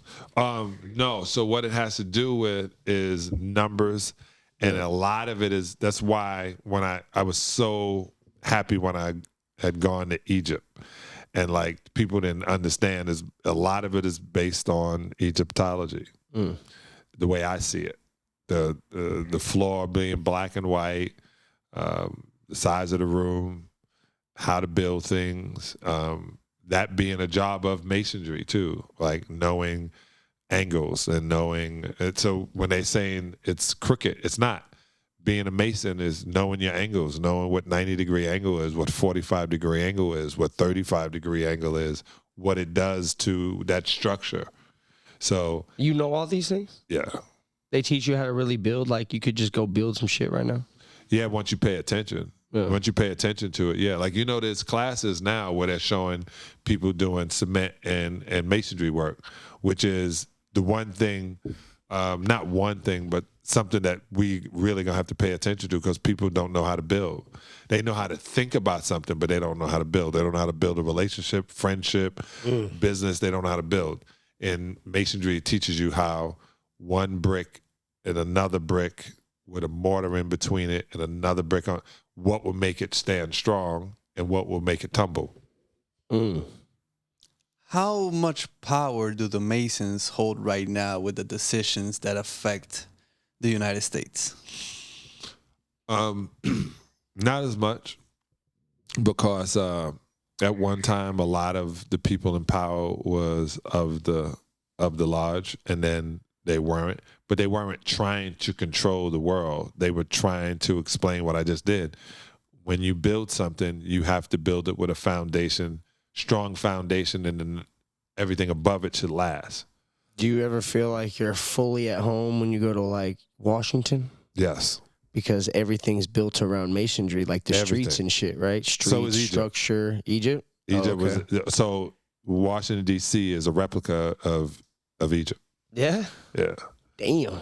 To the obelisk and everything. Like, what I think is cool about how back in the day, like statues around Washington, like line up from like certain look to certain look, and you can line certain things up on Earth through certain things that Freemasons have put on different places of the Earth. And you can match shit up. Yeah. So downtown, Hollywood. Hollywood and Vine is the middle of Hollywood. Mm-hmm. And then this building had burnt down. It was these 4 buildings. It had burnt down. So where the W and the Pantages and all that, that's why it's more busy up there, because that's the middle of Hollywood. And it's built coming down a hill. So if you was to realize, it looks like you're coming down a pyramid, coming down Vine. Everything else doesn't seem like a hill like that. Now, John, they said there's only been 2 presidents that weren't Masons. Yeah. And the 2 that weren't Masons were actually assassinated. So is that one of the requirements? Is that still a thing, that you have to be a Mason or some kind of descent from there to become president? That's just what I've heard. Right. So they're saying Lincoln wasn't and JFK wasn't Masons. I think it was the one that was in the South that was also assassinated, but I don't know his name. Just before the war, the president of the North and the South, I can't remember who that was. That guy was assassinated. Yeah. But I don't know. You only kill your brother. So I have a swear oath that I wouldn't tell anything that happens inside. There you go. No, I swore and I kept to it. Like, I haven't told y'all anything that happens inside of the lodge. I just told you that I was affiliated. And I thought it was a good thing. My uncles were Masons, literal and figuratively as well. So my uncle Jervy and Richard and John and my father, they all built. They all were literally did masonry. Like, no joke about it. Like, we're gonna build a house. Like, my father one day, and he's like, I had him in his house in Atlanta before he died. He's like, I'm gonna build a fire pit, like a fire spot, like you would see, and we put all that. He just went out there, got the bricks, knew how to mix the mortar, put the lines down, measured it, boom, made it by himself. It was like, this part is going to, where the fire comes in, this is where we're going to put the ash. I was like, what did you just make? He was like, yeah, I know how to build a house too. I was like, how? Like, how does that work? And when I found out, I became a Mason. That's dope. My grandfather apparently was a Mason. One thing that my grandmother told me before she passed is that when my grandfather passed, they knocked on the door and they told her, don't worry about it. We'll take care of you, and all your kids will go to college, and we'll pay for everything, and we'll take care of everything. And my grandmother got so nervous about the situation, she just closed the door and kind of stepped away from it. She didn't really know. We have insurance. Yeah, she didn't know exactly what my grandfather never came to me. was into back then, because I believe my grandfather was like 20 years older than my grandmother. Oh yeah. So we have insurance, right, which helped bury my father, and then we buried him with his apron, and so like it's funny. A pallbearer is what they would really do, but it'd be a Masonic funeral. Which are really dope. And it's just imagine you have insurance within that. That's life insurance. Within that is burying you properly. A lot of people got to do a GoFundMe. Like, become a Mason, man. My grandpa had like brother, because he was from Nebraska, but he always like they had a house in Arizona or whatever, and they fucking went down there, and that's where he was buried, had his funeral and all that. But people came from all over his Mason like brothers and his Shriner brothers and shit like that. So yeah, we do wonderful things for the world. I only got a little sketched out when I started seeing lodges closed down. I was like, Masons are supposed to run the fucking world. Now the lodges are closing down. That's when you knew it was some bullshit. They had bad. One, if you don't get enough members, you can't. I got a great cigar bar called Sticks, out in the valley, and that you own. No, that I'm a part of. Don't worry, I'm putting you down the street from you. I'm finna say. You don't worry, I just got in. I was just like, Dwayne Martin and them is like, yeah, come on in. And so, you have to pay a certain amount, and then you have to pay a certain amount monthly. Well, as you're building your lodge, if you keep that going, then you can pay the rent. But as you start getting bad publicity and people are not reaching out to the younger organizations, and your group starts dying off, you now don't have anybody to support your lodge, and so it goes out of business. That's crazy.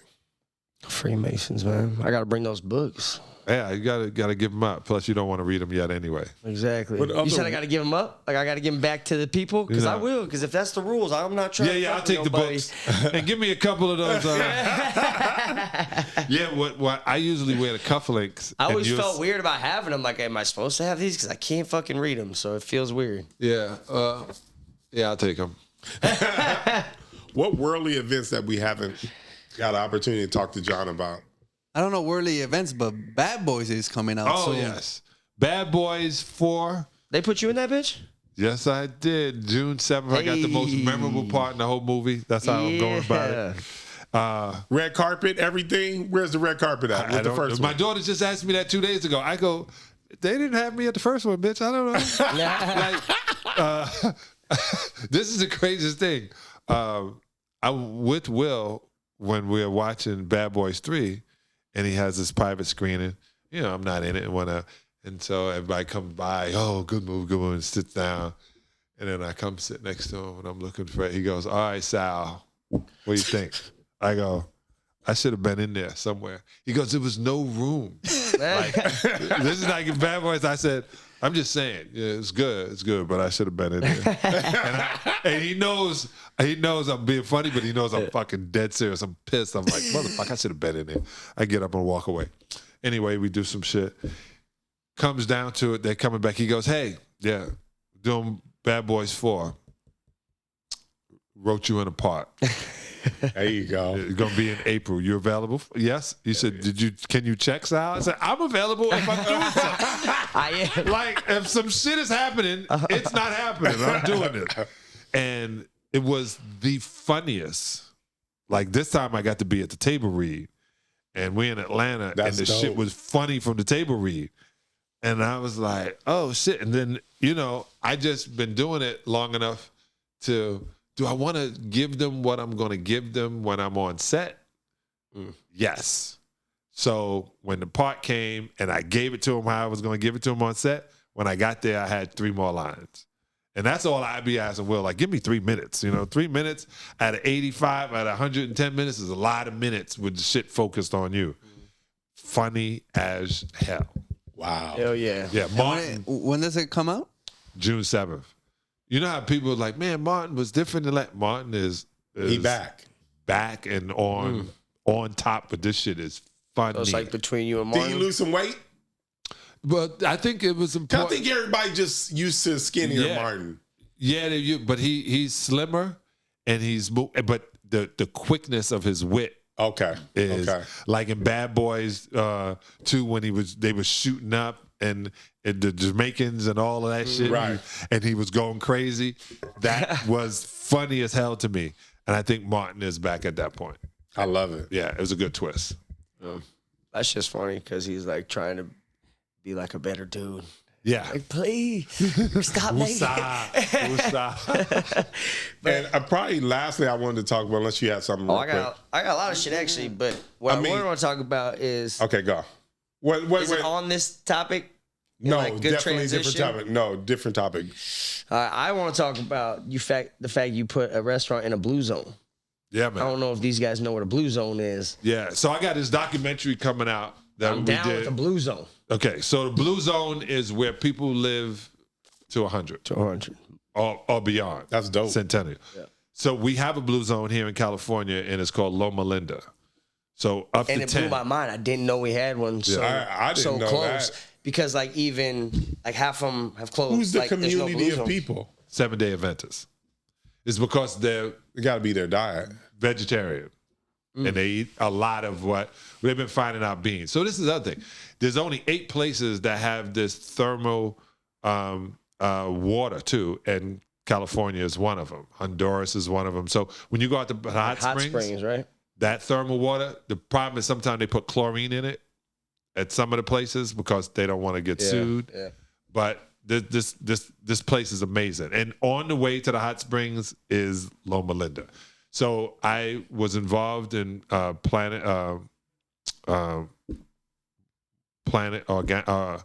Organics. I don't want to say the name. See how? Because I don't want to advertise. I'm not part of it anymore. But anyway, I was like, should I say the full name? I had a restaurant out in San Bernardino that I was associated with that things didn't quite go as I thought they should have gone. And a lot of shit was going the ways I didn't want them to go. Right. So I got out. But the idea is we're a mile away from Loma Linda. And I was trying to get as many as them to come over to this vegan restaurant. But I went into business with people who weren't vegan. Yeah, you said I was reading the article and it said you had forced them sort of to be like even come in on the deal that they had to be a full vegan menu. Is that what went wrong? Yeah, that went wrong. Start selling. You can't force anybody to do anything. Yeah. And you shouldn't go into business with people who don't have the same outlook on business as you do. I had great people. It just wasn't my people. Yeah. So what do you think? That's crazy. They should have stuck. You trying to do something else or anything out in that blue zone? So blue then zone, I got to go out here. Yeah, you got. But see, when you get out there too, because I watched that Netflix documentary and then started researching blue zones and all this other type of shit. I gotta get your number, Josh. I'm gonna send you some stuff. I'm gonna send you clips. And this is what I've been trying to explain to AD. He just doesn't like sharing in his money. he is girlfriends staying at my house. Yes, you can do that. No Share problem, no problem. my money. Nah, son. I'm always down. I just need to hear the full plan. AD will not share the money. I just need to hear the plan. What is it? So I think this. I think if you literally, if everybody who wanted to change their life, so I'm going into the next 60 years of my life, my second half. So I'm really good in the beginning of the third quarter and the end of the fourth. I found that out. But I'm going into the second half of my life. I think I came up with a plan of 88 days, 54 days, and 28 days that people can do. If you can give me 28 days discipline, I can change your life, and just with the food mentality, what you put in your body. At 54 days, not only changing your life, it's changing lives around you. At 88 days, you change the world. Like, your world would totally change if I was able to tap in and bring these things. I got Western medicine meets Eastern medicine, and we walk this path. What is thermal water? Just so, because I heard you talking about it. So Dr. Sabi always talks about the water that comes through on Honduras that comes on his property. It comes from the lowest part of the earth. It's almost like boiling water that comes up, and that's the heated water. Well, when we talk about hot springs, that's the water. When the hot spring water, it's water, but it's hot. That's thermo. I'm saying the last word, but I'm just gonna say thermal water. It's hot springs water, which has more minerals and more trace minerals, and it has things that as soon as it touches your large derma, it's going to get into your system quicker because it's high in its sodium, and it's I think it has like 80 different minerals you're sitting in. So that water is good for it. As soon as it gets to your body, it heats up. It's almost like when you get into a sauna, you get into hot water like this, you are cooking the inside of you are boiling. You're cooking the inside of your body. So your body has to cool down when you're in hot water. And while the outside is cooling, trying to keep the heart working, it is literally adding to those terrible oils that you've been eating, and it's moving it through your lymphatic system and through your blood is dumping it out because the body is trying to cool. So it's dumping all the bad shit. So those 7 to 8 places where you said there we have these blue zones, does that water exist in all of those places? Yeah. Oh, wow. Well, there's in most of those places, yeah. Have you been even in Tibet? Have you been to the other one? Have you been to any of the other blue zones? I've been to Honduras, and I've been in Costa Rica, and I've been in Dharamsala. So Dharamsala is the next to Tibet. Now, this might be a more of an off-the-wall question. So at first, I don't know, I'm sure you already know this, they were killing a lot of herbalists, a lot of people. 50. Yeah, right. I think it's more than 50 now that have died.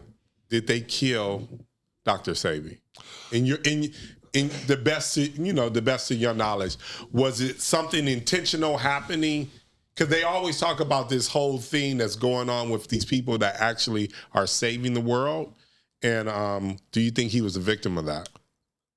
The world ain't dying, as Dick Gregory would say. It's not dying. World's not dying. And do I think he was talking too much or saying a lot of things? Yeah. The reason I say I come on this show and say things and drop little seeds is seeds grow. Right. When you come in with a bulldozer trying to knock down the factory because you want to sell your stuff, the person who owns this stuff is going to have to figure you out. Real bad boys move in silence. Another lesson from the 33rd degree Mason. Yeah. Seeds Seeds grow. Bulldozers knock shit over. They just not like you gotta. My favorite scene in The Matrix, one of my favorite scenes is a great scene in The Matrix is when Morpheus says to Neo, I have to apologize to you. We don't usually wake people up too late. Their mind just has a problem letting go.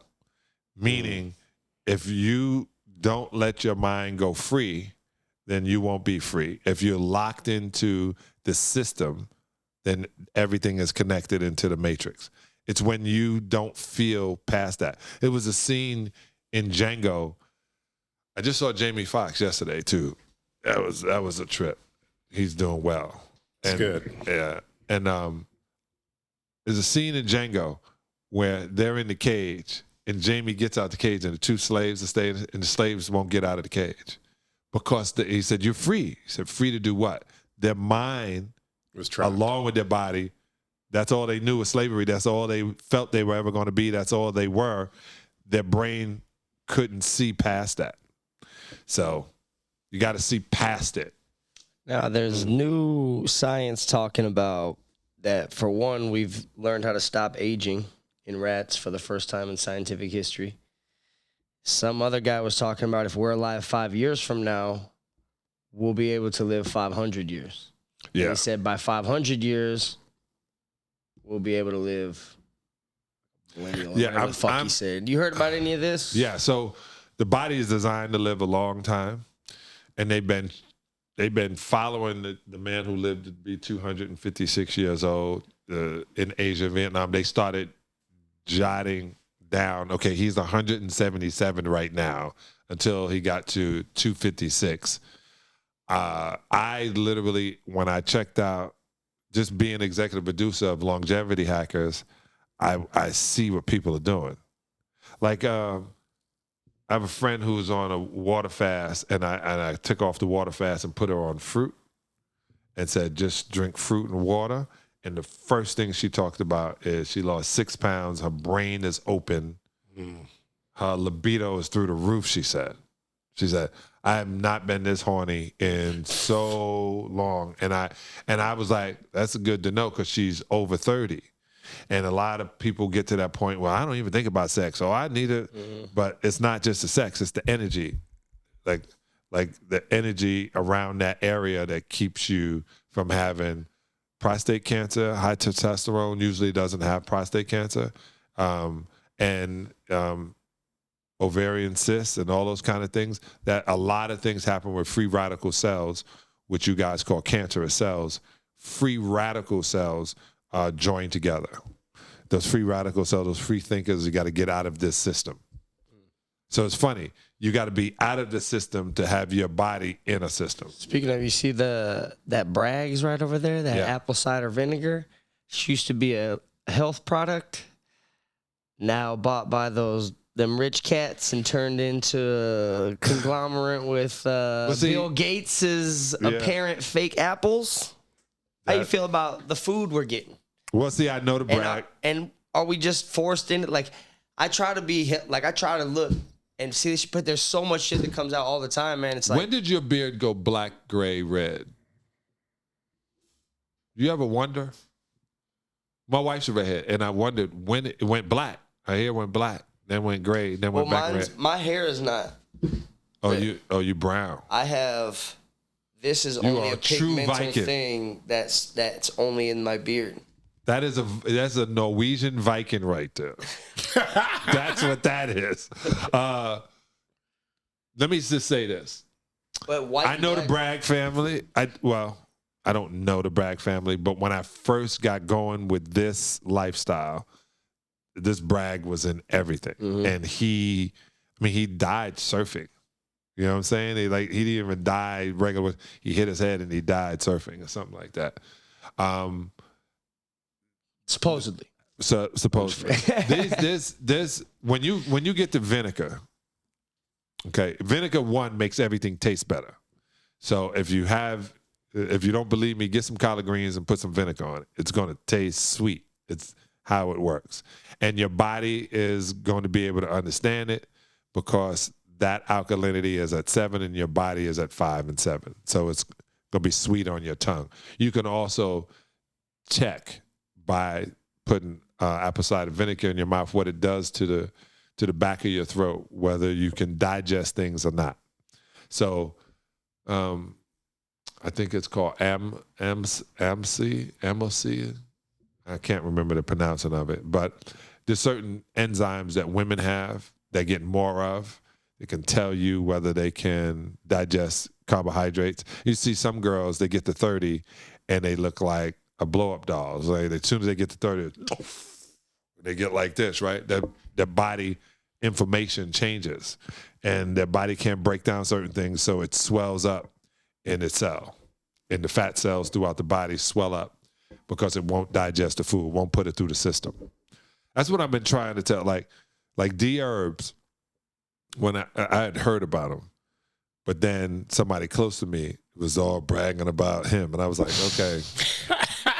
Who's this fucking guy? Seriously, what I said. My wife was like, well, she said, I was like, I don't want to hear anything about this dude again. It was this girl, then my wife was into it. Well, do you know all this? Why he got? And I was like, let me check him out. He got everything at D-herbs. Yeah. And this is funny. That's what I noticed when I first kind of came into here too. Yeah. I was like, fucking herb for goddamn everything. You got herb for everything. But and I don't know if you know which herbs sell the most. Individual herbs? No, like since you got them all, you don't sell them all. Right. Why do you keep the ones you don't sell? The way I looked at D-herbs is that we're supposed to be here for everybody, not for the majority. So therefore, I tried to make, because we always, like with our CFO, where I'm always constantly fighting with her, and like for us to stay vast in as far as the products that we produce, and she wants to slim us down. And I'm saying we're here to help people opposed to make money. I think when you're doing the right thing, it happens. I come from that place. Like, we're here to service the people and give people another option, because I just feel like the chemical option, the drug option, shouldn't be the only option. So therefore, the more and more products that we have, the more and more people we can service. And sometimes we'll put out a product that's rare that can help with a certain particular thing. And we may only sell, a couple or hundred of them a year, but I just feel like it needs to be here to help that 100. Yeah, he got it all. I've wind up, like he said, okay, you can find it. It's so much more expensive than people to do it wrong. It's more expensive to do it wrong. To jump on a fad costs you a lot of money. If you look at it, you go, man, I got this. Is going to be. I got a way of literally giving you all the nutrients you need, all the sunlight you need, the things you need to hear, the way you need to breathe. And then if you did that, if we had you in a space that did that, like I have a space out in Palm Springs, and massages, colonics, the juicing and yoga and stretching and massage and stargazing and all of that shit, hot room, cold plunge, all of the stuff. That sounds dope. All of the stuff. That's why I said, but it's expensive. It's it's a lot of money, man. It's $8,500. How many people can go to your location at one time? We would have. It's called. I would have to rent the place. Oh, you have to. Okay. Yeah. The reason I didn't want to build the place is the same reason I wanted to be a doctor. So I went to Georgia Tech, and then they lied and told me I can go take classes at Emory. They even lying their ass off. They knew they wasn't. Your ass is playing basketball. But I thought I wanted to be a doctor, and so I would read everything. And I said, if I read what the doctors are reading, and I'll know what they know.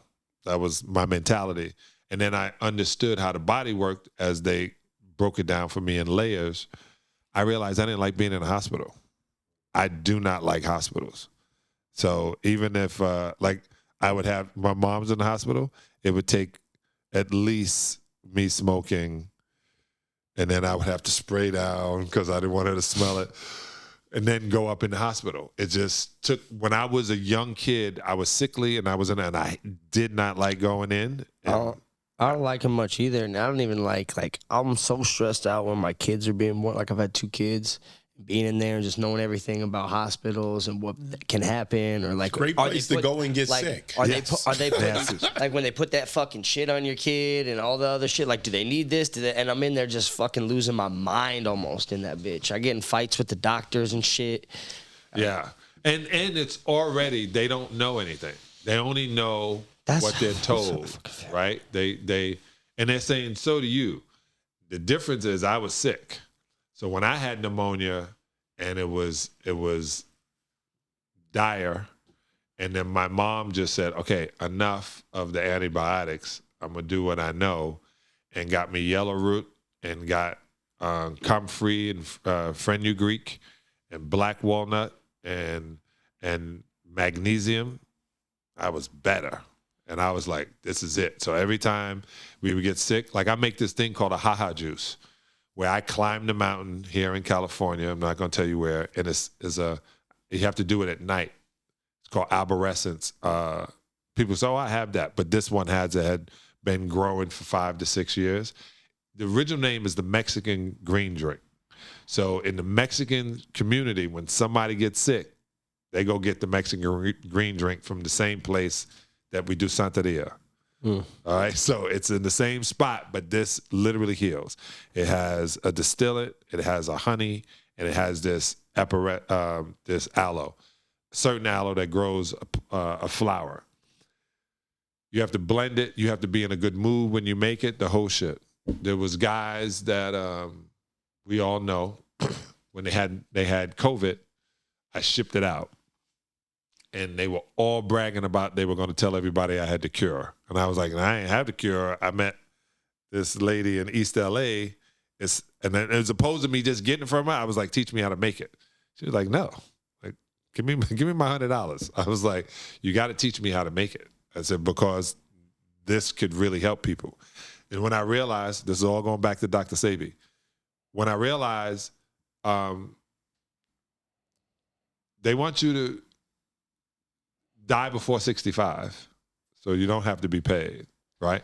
If we start, it's like an NBA. If you keep making players healthy and they last in the league longer, it's less players that get jobs in the NBA.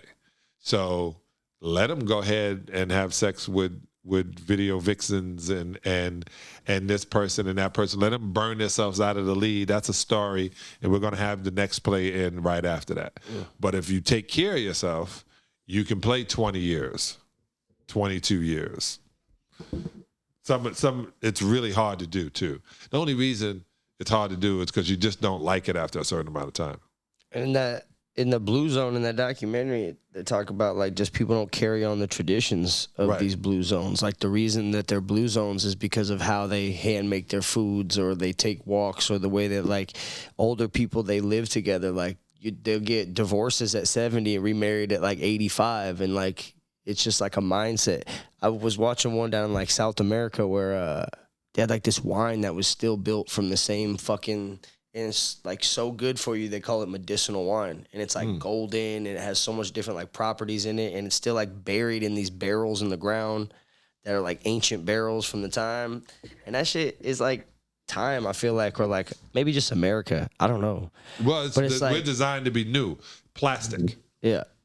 Everything is plastic. Every single thing. Like everything has to come quick, right? Like I don't want to make my fucking thing. I want to go buy it from the lady for $100. Right. And then I'm gonna this looks good, so it has to be good. Or we're gonna use words that seems like it's healthy for you. Yeah. Like when I talked about linen and indigo and why it was good for you, indigo ink and all that, they were like, dude, when I was in Japan and I had all these guys, we were on a train, and I was explaining things to me, and they were looking at me like, are you a walking encyclopedia? I was like, I only do shit that interests me, and what interests me is the chances of a 7-footer living past 60 is 50%. Damn. So the NBA players, I told you, when I told them this, it was 2016, 11 of us died from congestive heart failure in that 1 year. It's like the thing that's going to kill them. And I said, hey, there's a machine here we can get on. It's called Solaire in West Hollywood, in what do you call it, Santa Monica.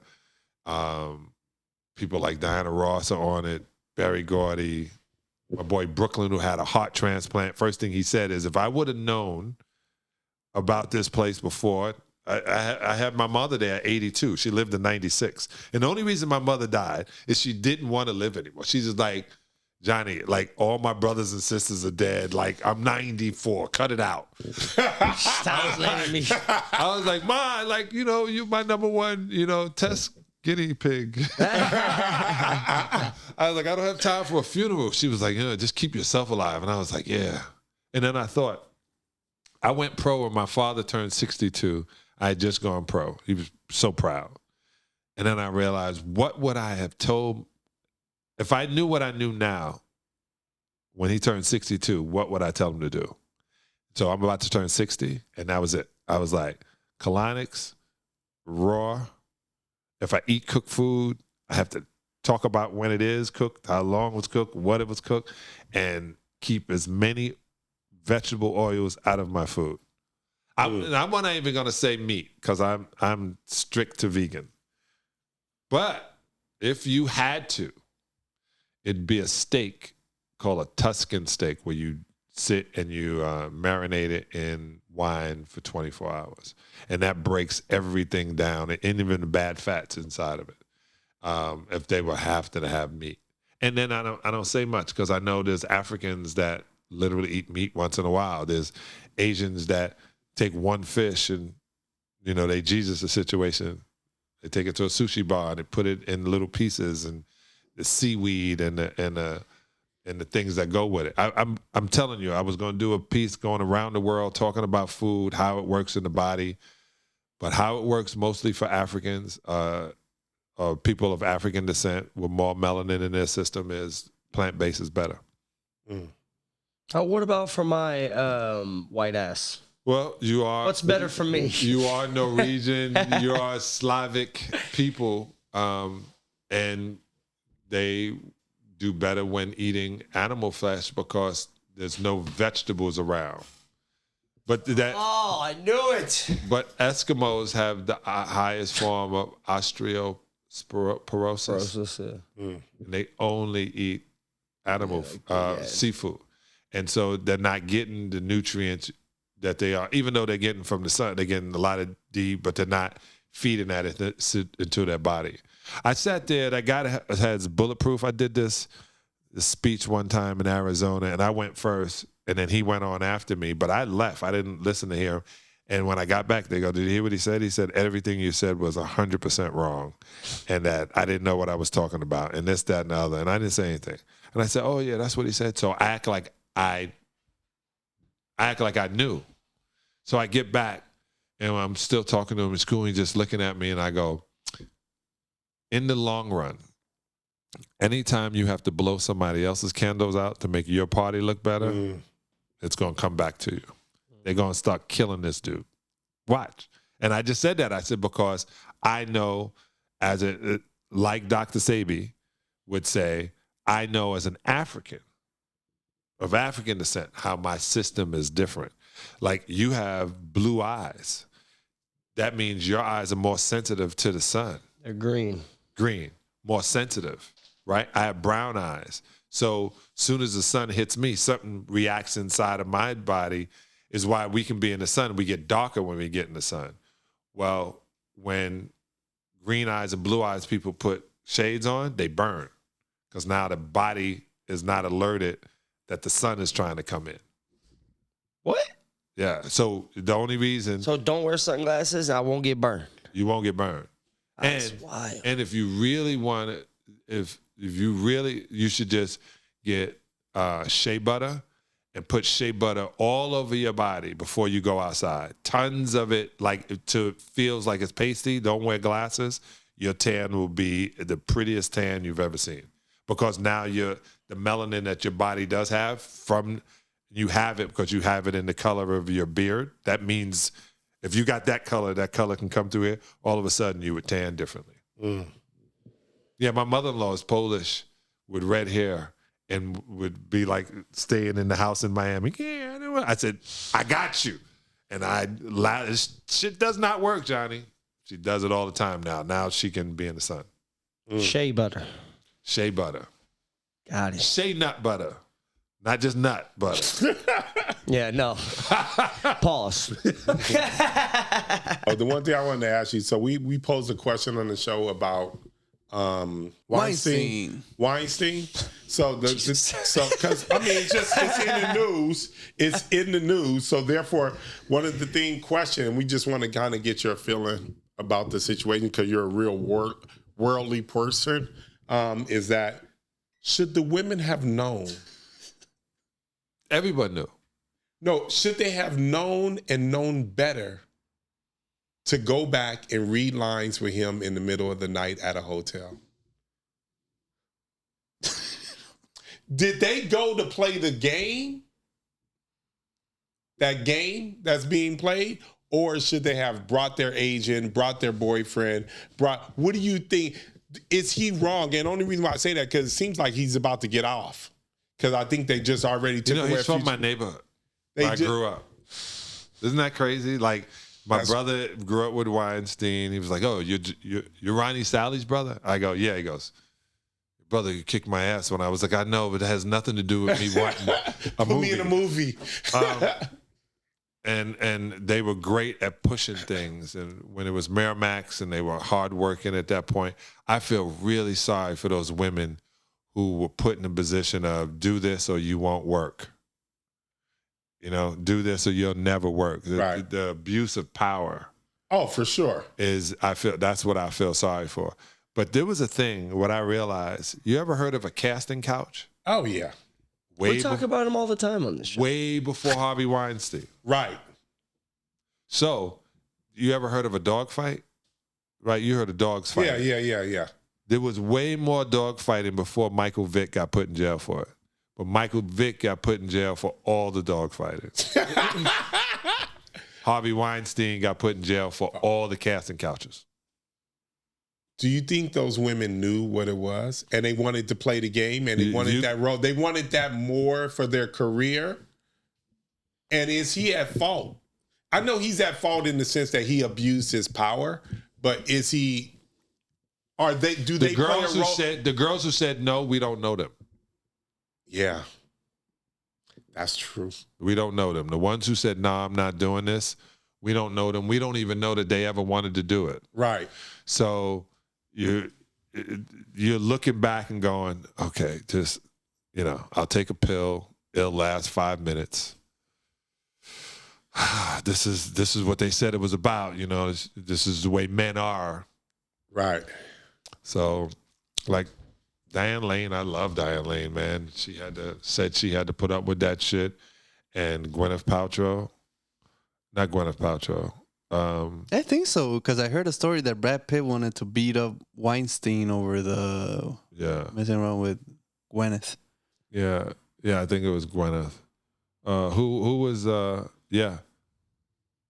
Kill Bill, Gwyneth Paltrow. There's stories about how that's Uma Thurman. Like Uma Thurman, man. Like Uma Thurman said the shit she had to put up with, and she shouldn't have done that. And whoever put her in that position should be in the position. If he's the one, then he's shouldn't do that. But people were going to use their power for sex always.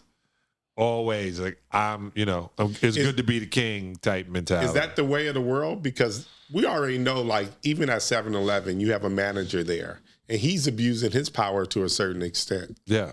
So is that just the way of the world? Is that? I think so. I think everybody is realizing they're popular, they're powerful, and they want you to do what they want you to do. And there's people who will I'll do anything. Right. So when you hear somebody to say they'll do anything, you got to hear it twice. They'll do anything to kill you and ruin you, and they'll do anything to get into position to kill you and ruin you. Mm. It's a trip. But yeah, they made great movies. I'm one of the biggest Quentin fans ever. And Quentin said he wished he would have said something. He said, I wish I would have had the ability to say something when I knew things were wrong. Oh, wow.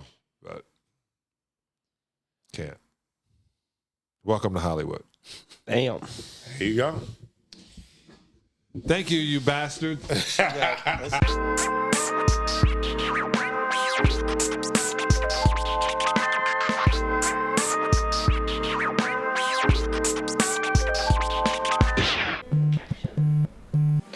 Oh my God, I'm so sorry. I know you've been trying to call me all day, but girl, he just left, and I had to wait till he left to call you because I know I said I was gonna break up with him, but last night he did like a full 180. He was an animal. Where did this come from? Because I've been telling you, it's been like kind of dull, and like something changed, and I don't know what his secret is, but I'm trying to find out. Shh.